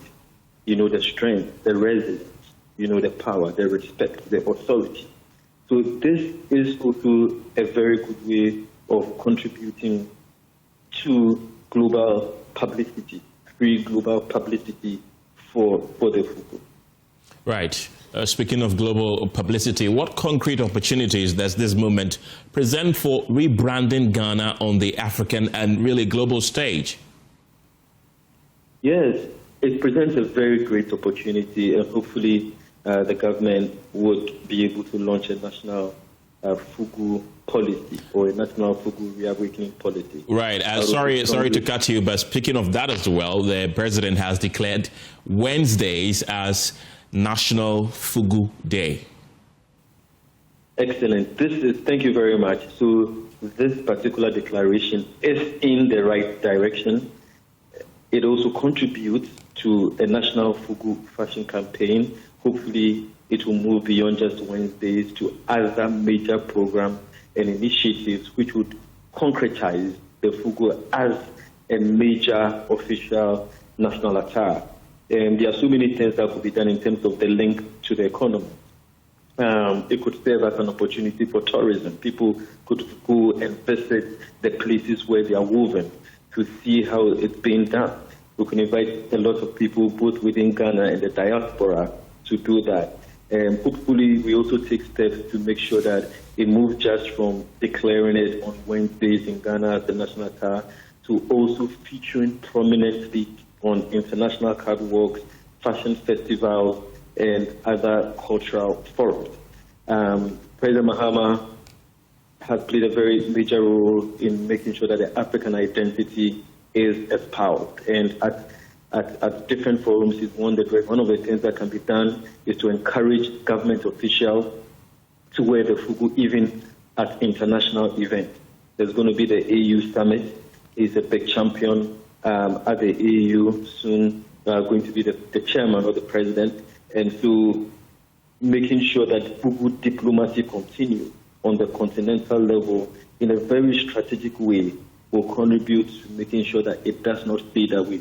Right. So this is one thing that can be done in terms of elite normalization. When a lot of elite ministers, presidents, foreign officials, respected officials wear it, other people then begin to see it as normal, and then they continue.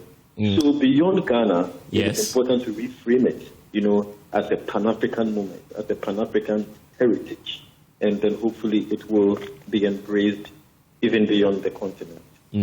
It appears that fugu was already a hot commodity, because when that argument started on social media, just that very day, a lot of people started posting pictures of them wearing their fugu that they had won already, not just that day. And does it present a good opportunity for the people who engage in this business? The people, who engage in the fugu business, most of them are up north. Do you think this is going to expand their business? Do you think it's going to whip up interest? People would also want to know how fugu is done and, help the trade of fugu within Ghana and outside the country eventually? Absolutely. One of the major things that can be benefited from this is the large-scale commercialization of the fugu and the ability to promote the creative and fashion economy as far as the fugu is concerned. Right. Like you rightly said, a lot of Ghanaians were used to it, but this takes it to another level. So it is very important that a certain commercial and business angle, even international business angle beyond the country is looked at. There are so many orders for the fugu now. There's a lot of demand for it.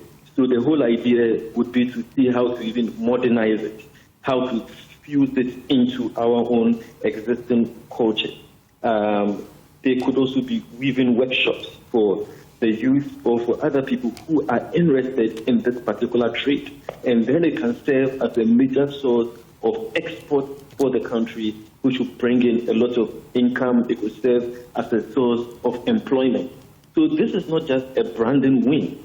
It is also a tourism boost. It's something that can boost our tourism. Right. It's also a creative economy opportunity where we can use this particular opportunity to boost our creative economy. So the benefits are really huge. They are really large. And hopefully we'll use this opportunity to not just reframe the movement as a shared African heritage or African culture anchored from Ghana, but we will be able to tell the story, the African story or reassess African identity. We will also be able to make sure that we gain from it or we capitalize from it in an economic sense as well. Professor Eche Sikanku, always glad to have you on any of our shows to share your expert analysis. He's the Dean of the School of Journalism and Media Studies at UNIMAC IJ. And let's bring you other stories this evening, because the three-member committee that is investigating the alleged vote buying in the Ayawaso East NDC parliamentary primary is expected to present its findings to the party's functional committee at 2 p.m. today in a report that could determine the political fate of the contest. Chaired by former Information Minister Kofi Totobi-Kwache, the committee was constituted on 7th of February to probe allegations that some aspirants engaged in inducement and bribery during Saturday's primary. Among the claims and the investigation are allegations that one of the aspirants, Baba Jamal, distributed television sets, cash and other items to delegates in an attempt to influence their votes. Although Baba Jamal emerged winner of the contest, the outcome has sparked intense controversy, with the majority caucus in Parliament and some senior members of the NDC calling for the results to be annulled. Before we hear reactions from the constituency, take a listen to this key report capturing statements that followed the election. The allegations of vote buying in the Saturday election have drawn multiple reactions from various levels of the NDC and the Office of the Special Prosecutor. First was a statement signed by General Secretary Fifi Fiafikwete condemning the action, describing it as an affront to the values and principles of the party and the reset agenda championed by President John Mahama. The party subsequently formed a three-member committee chaired by former Minister for Information Totobi-Kwache. The other two members are former Tamale Central MP Nusa Fuseni and lawyer MFA Fuga, who are expected to present the outcome of their investigation by Tuesday, February 10, 2026. The majority caucus in Parliament also followed suit with the party's condemnation, but this time went a notch higher. They are calling for a complete annulment of the election results and for any candidate who is implicated in the vote-buying allegations to be banned from contesting in a rerun of the primaries. Meanwhile, President John Dramani Mahama has also, acting on the outcome of the election, withdrawn Baba Jamal as Ghana's High Commissioner to Nigeria, a position he held since 2025, until he took leave to campaign for the elections 2 weeks ago. Aside from the disciplinary actions taken by the NDC, the Office of the Special Prosecutor has also commenced investigations into the vote-buying allegations and to also establish the source of funding for the murders. The OSP in that statement has also revealed that one of its officers was allegedly attacked by thugs aided by Baba Jamal. The case is also investigated as the office abhors corruption in elections, describing it as a serious offense. Baba Jamal has since denied all the allegations and indicated readiness to cooperate with the investigation. Meanwhile, the OSP's investigation into the alleged vote buying is also extended to the NPP presidential primaries of January 31. Meanwhile, Baba Jamal has since denied all allegations of vote buying during his engagement with the committee yesterday. However, listen to him speaking during the election day on Saturday. So if you give television sets to people, what is wrong with it when you gift things to people? Is this the first time I'm gifting things to people? I have been, those of you who know me, know that every Christmas, every occasion, every instant, I have put down 2.5 million to give free loans to people. So if today you are giving, people are coming to vote and you are giving them something, you are not, it's not buying food. I speak. If you have listened to me carefully, I say, look, if somebody gives you gifts, you can take it. But allowing that gift to influence your vote is what is wrong. It's not a gift. It's allowing that gift to influence your vote. Then it's wrong. By giving gifts, all this week, you think that you can bring people together and you give them water. It is not the item. It is the intention. Do you understand? And I don't think that I have gone around, I've spoken to them, I've met people, and that's why I'm still saying that I'm hope and trust that they will see reason with me and come along with me. Your Excellency, the timing, is it not constant to you? The timing for giving the gift that you just mentioned, if indeed gifts actually happen, is the timing not something that you should worry about? Timing of what? The timing at which these gifts were given. As you are talking now, if I give you gift, won't you take it? Your Excellency. Do we have time that we give gifts? Your Excellency. So that's Baba Jamal on the day of that particular primary. And despite calls for the cancellation of the Ayawaso East NDC primary, the Council of Zongo Chiefs in the constituency have strongly opposed such demands, making their position clear at a press conference. Our reaction is to plead, as my chairman said, we are living peacefully in this community. And we need to move ahead with the peace. Nima has to be united, and already Nima is united. So if they say they are going to cancel the elections, you don't know what is going to happen. So let us keep the result as it is. There's no election that is perfect. There's no problem in it. It's only God knows who is clean. So we appeal to them to leave it as it is. And meanwhile, a member of the investigative committee, Inusaf Hussaini, says the panel will recommend appropriate sanctions, if any, strictly based on the evidence before it. The committee will rely on all evidence available to establish the veracity or otherwise of the claims being made, and if including meeting with the candidates, meeting with the constituency executives, meeting with the regional executives, meeting with some of the delegates. And if vote buying is established, what concrete sanctions will follow? So the committee is a 3-member committee. They will deliberate on the evidence that has been adduced and then recommend appropriate sanctions.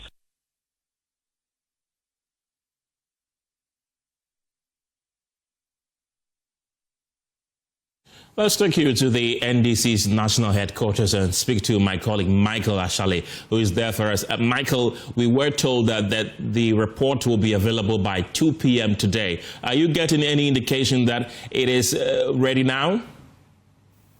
Well, Kenneth, what I can confirm to you is that a few members of the committee, including a member of that committee, Inusaf Hussaini, who was once a former member of parliament and also that is a very staunch member of the NDC. I have seen him around. I have seen some executives, the national executives of the NDC. I've seen the likes of Deputy General Secretary of the party, Sunday. I have seen him here. Currently, I understand that they are all in the National Chairman's office. what we know is that we told us earlier that we're going to do this at 2 p.m. We're going to present the report at 2 p.m. However, it's minutes after 4, and that hasn't happened yet. We don't know what exactly is the delay, but I have heard someone trying to make a frantic phone call to reach Baba Jamal, who we know that won the parliamentary parliamentary primary in Ayawaso East.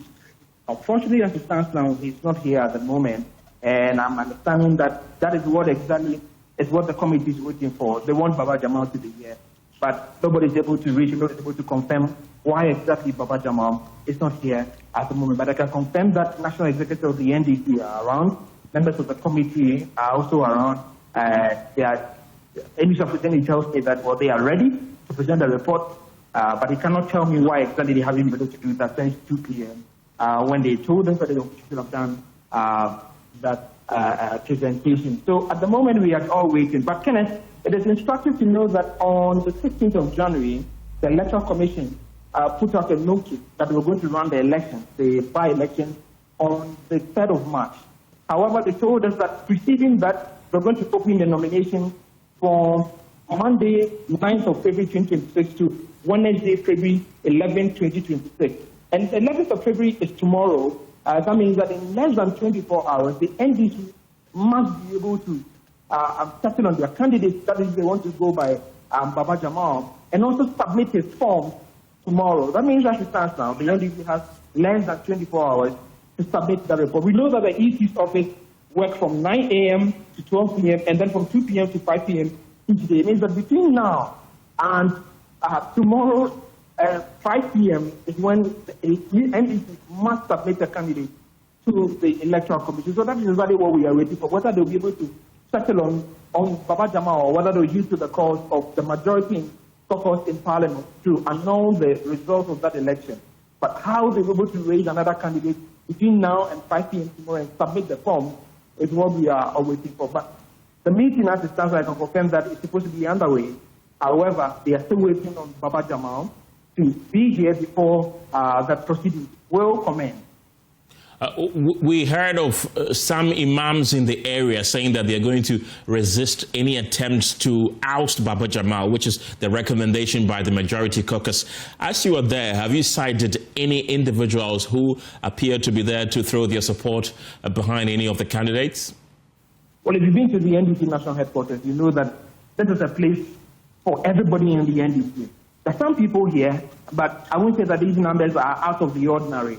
I haven't seen anybody that has identified themselves as a chief or anybody who would say that, well, they are some local leader from the Ayawaso East Enclave that are here to support him. We've seen some people here, but again, none of them appear to identify with Baba Jamal. Nobody seems to be here because of Baba Jamal. They appear to be just here doing their normal duties as members of the NDC. But close to the office of the national chairman has been such a very busy one. The door has been opening and closing for minutes on end. Lots of people going in and coming in. But all we know is that there's an attempt to try and release Baba Jamal, who they're also waiting for to get there. We're hearing someone confirm news, but I'll leave that to some of my other colleagues who are trying to chase on those leads on the whereabouts of Baba Jamal at the moment. Michael Ashale is a man on the ground at the NDC headquarters. Thank you, Michael. We are still trying to get in touch with our sources at the office of the Special Prosecutor. You do recall that the office of the Special Prosecutor said that they were going to investigate this matter, and JoyNews is learning that the NDC's Ayawaso East parliamentary candidate-elect is currently being interrogated at the office of the Special Prosecutor. His mobile phones have been seized, and sources indicate he may spend the night in OSP custody as investigations continue. And that is a developing story that will surely bring you more in subsequent bulletins. Away from that, the Minister for Local Government, Ahmed Ibrahim, has committed to fully implementing all demands contained in a JoyNews petition on illegal mining following the submission of the petition to the presidency earlier today. The petition, submitted by JoyNews, follows the station's latest investigative documentary titled A Tax for Galamsey, which uncovered a structured system of extortion and taxation of illegal mining activities within the Amansie Central district of the Ashanti region. The 30-minute documentary revealed that illegal miners were allegedly required to pay fixed fees to operate, payments that were receipted and, in some cases, deposited into the assembly-linked accounts, raising serious questions about the complicity of local government officials in Galamsey operations. Receiving the petition on behalf of the presidency, the local government minister described the findings as deeply disturbing and assured that decisive action will be taken. He spoke to my colleague Evans Mensah. Thank you, Honorable.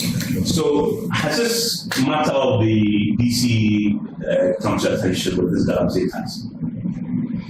Thank you very much, and let me say a very good afternoon to our cherished viewers and listeners as well. As a government, our ears and eyes are always on the ground. And don't forget, we are also the fourth estate of the world. So we take information from all other sectors. There are some investigations we are embarking upon. But thank God, this one was raised by the good self. And the president doesn't sleep on matters like that. He knows what to do and at what time. So we have been asked to receive the petition on behalf of the government, and all the 4 pointers that were included in it are going to be carried on religiously. The one that we are asking for independent investigation, the one we are asking for immediate audit of all the Galamsey-related revenues in the place, and the one for the interdiction of the officials responsible for those activities and how to strengthen mechanisms to make sure that we are able to close all the loopholes. And I think that is why government embarked upon this exercise of 9 months and all the people going to those places. But as I said, it has come to our notice and steps are being taken. And your petition is going to be an added opportunity to that. So the president will decide what. And we learned today from the Assembly that this was actually written in law as a bylaw approved by the Assembly that was simply being implemented. That must come to you as a surprise, because we have seen Shamfan's with John Mahama has explicitly put it in. It is a matter we have to take home as a government. Because if you look at the NDC 2024 manifesto, it was a manifesto of resets.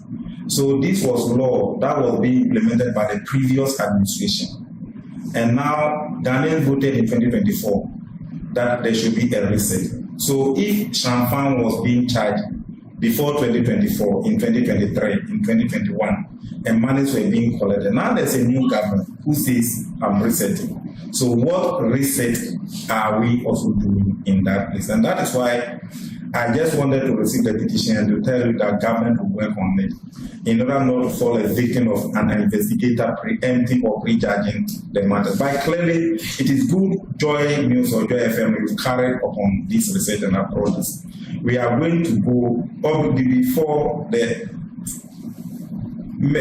CEO for Gold Board and the Minister for Lands and Natural Resources were asking for these MMDCs in Galamsey or mining-related area to see how best we can address one of those issues to make sure that we become 10 of the past. So it's good this has come.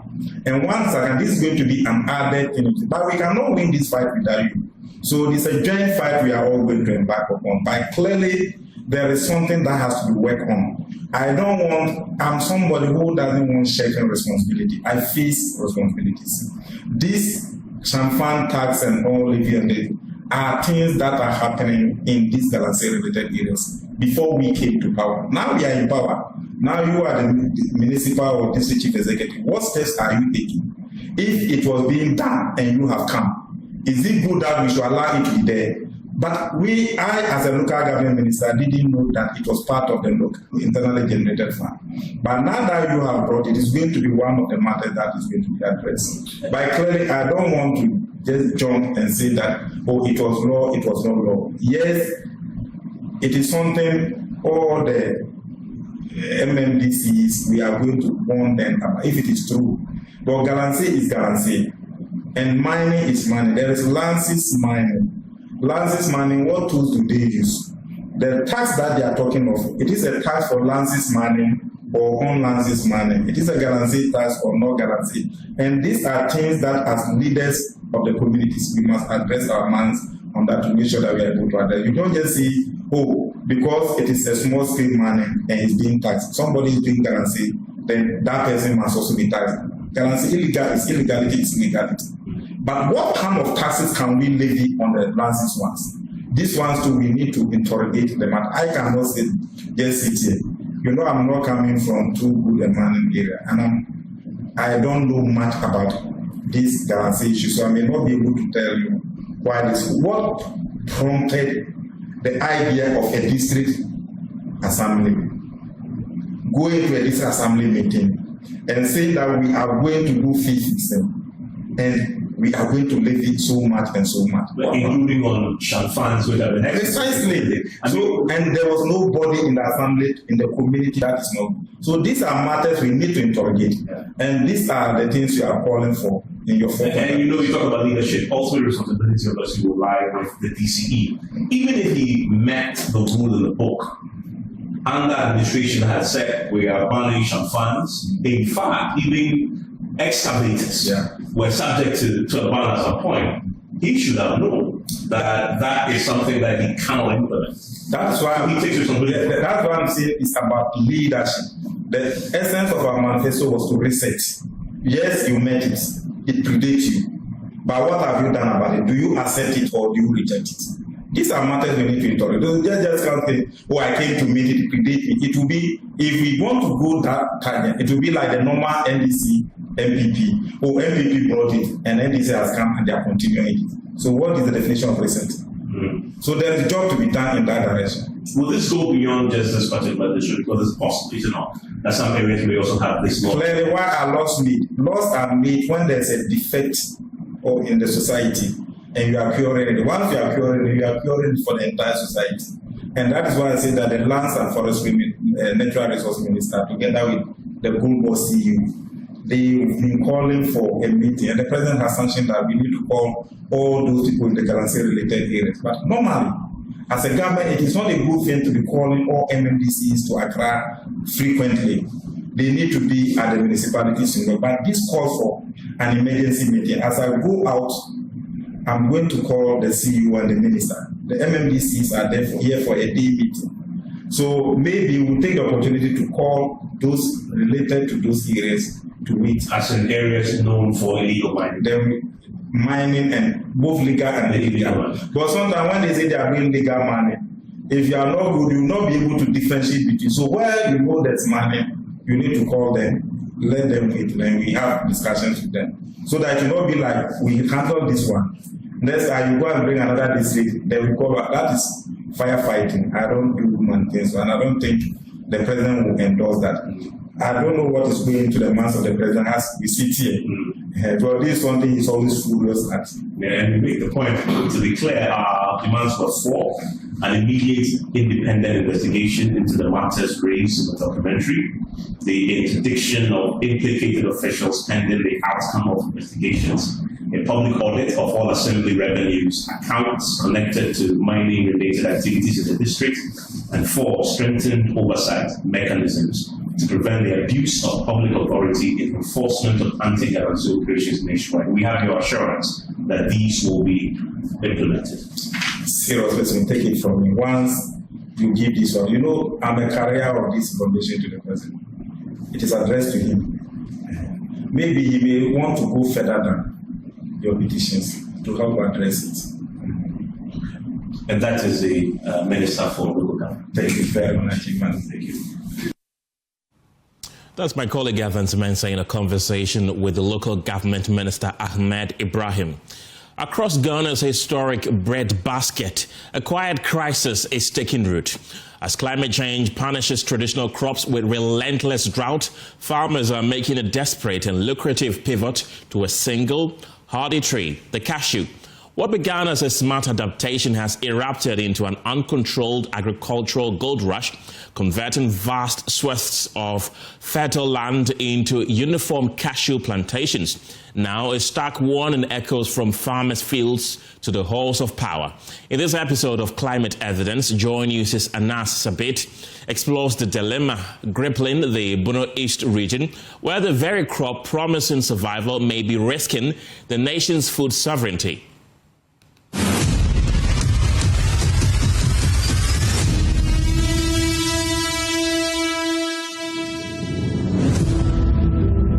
promises a fortune weathering the climate storm. But is it costing us the food on our tables? In the heart of Ghana's bread basket, a golden crop is forcing a painful choice. In this particular piece, we investigate the cashew dilemma. I am Amansie, and this uniform sea of green on your screens is the new face of farming in what was once our nation's food-producing heartland. The change is driven by a harsh, undeniable reality, punishing droughts and rains that no longer come on time. Faced with failing food crops, farmers are turning to this hardy survivor. If you have a cashew farm, let's say the cashew season is certain, you become a big man.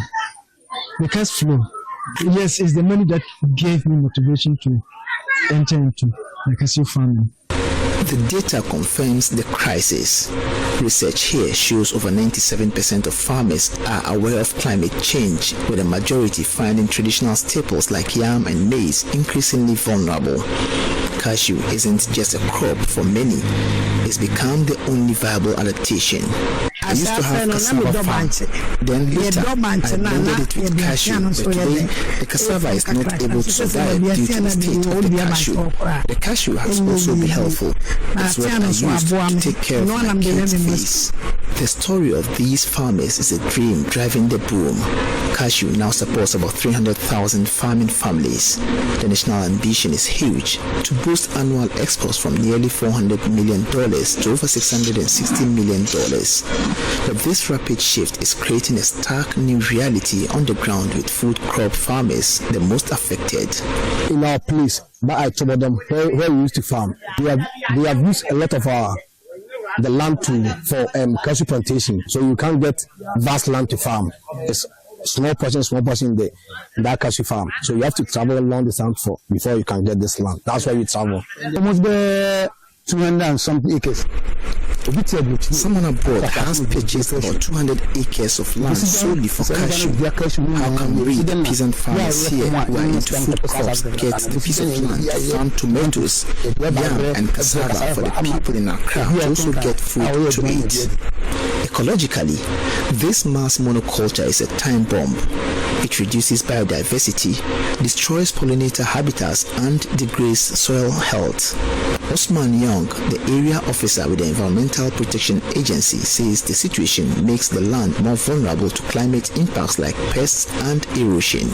Once we are destroying our biodiversity and converting those lands into cashew plantation, which is just monocrops, what that also means is that the benefits of carbon sequestration that we get from our biodiversity will reduce. So what I will urge going forward is cashew-based agroforestry. This tension has risen to the highest levels of regional governance. Authorities here are now sounding the alarm. Regional Director of Agriculture, James Edu, has this to say. If we plant all our lands with 3 crops, what will we eat? Some even give example of what happened in Western region some time ago. All their lands were used for cocoa, and they were coming to them going to have to buy food to go back. So if you don't strategize and plan well, and a time will come, you will have food insecurity. He says the way forward is to minimize the idea of expanding cashew farms to thinking about increasing yield per acre in order to help deal with food insecurity. Instead of concentrating on land expansion, we should concentrate on yield per acre. So if you are able to increase yield per acre, you'll be able to get the yield we want. Bono East Regional Minister Francis Osu-Antwi expressed deep concern with regards to the release of lands by Nananom to people interested in only commercial cash crop farming. We have realized that Nananom in Bono East, they are my fathers. They issue lands in commercial quantities of which it has effect on the activities of our farmers. So we have already placed our request to Nananom that they should make sure they reduce the size that they give to people, else future generations will suffer. The uncontrolled near total conversion of our arable lands into a single cash crop is a direct threat to our food sovereignty. Deputy Minister for Food and Agriculture John Dumelo says there is the need to enforce a balanced land use policy. Well, I think there should be a fine balance between cash crops and then, vegetables as well. And I think over the years, cash crops is trying to overtake it. But all these crops are very important to our economy. And so it's very important to have a fine balance. President of the Borno East Regional House of Chiefs, Nana Osu Sachi III, had a caution to Nananom with regards to releasing vast ancestral land solely for cash crop farming. We only say too much of everything. Too much of everything, they say. So there's a certain if we use all our lands for cashew, we won't have lands to plant yams. Cashew is not something we eat.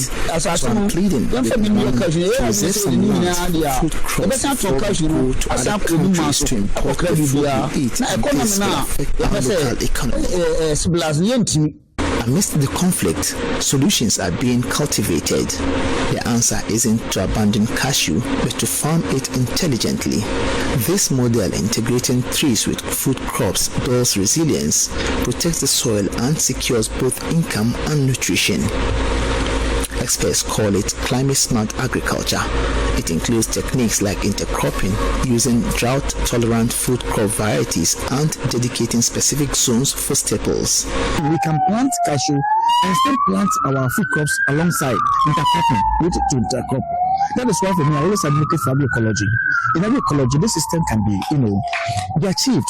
We can still have a land, 10 acres of land with cashew, with our maize, with our cassava, condomine, everything on it. So for me, I think that this thing, if we want to look at it, we need to take agroecological principles. If not, the time will come, food is going to be a problem. And once you lose your food, you lose your identity. The cashew boom has laid bare a fundamental dilemma for developing Ghana: how to thrive in a global economy without weakening the local foundations of survival.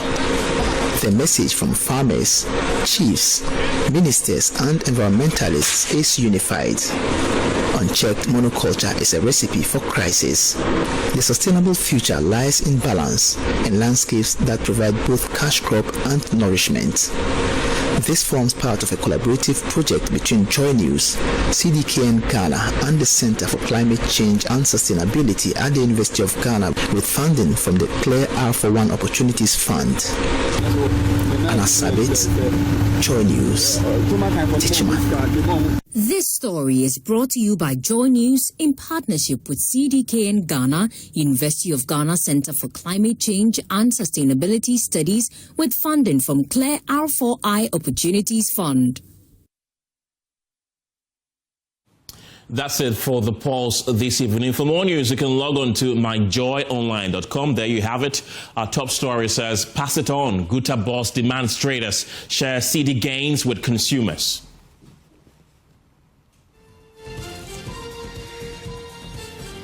The news team returns at 7 p.m. with News Prime. My name is Kenneth. Jesse, thanks for watching. Up next is LTS. Have a good evening.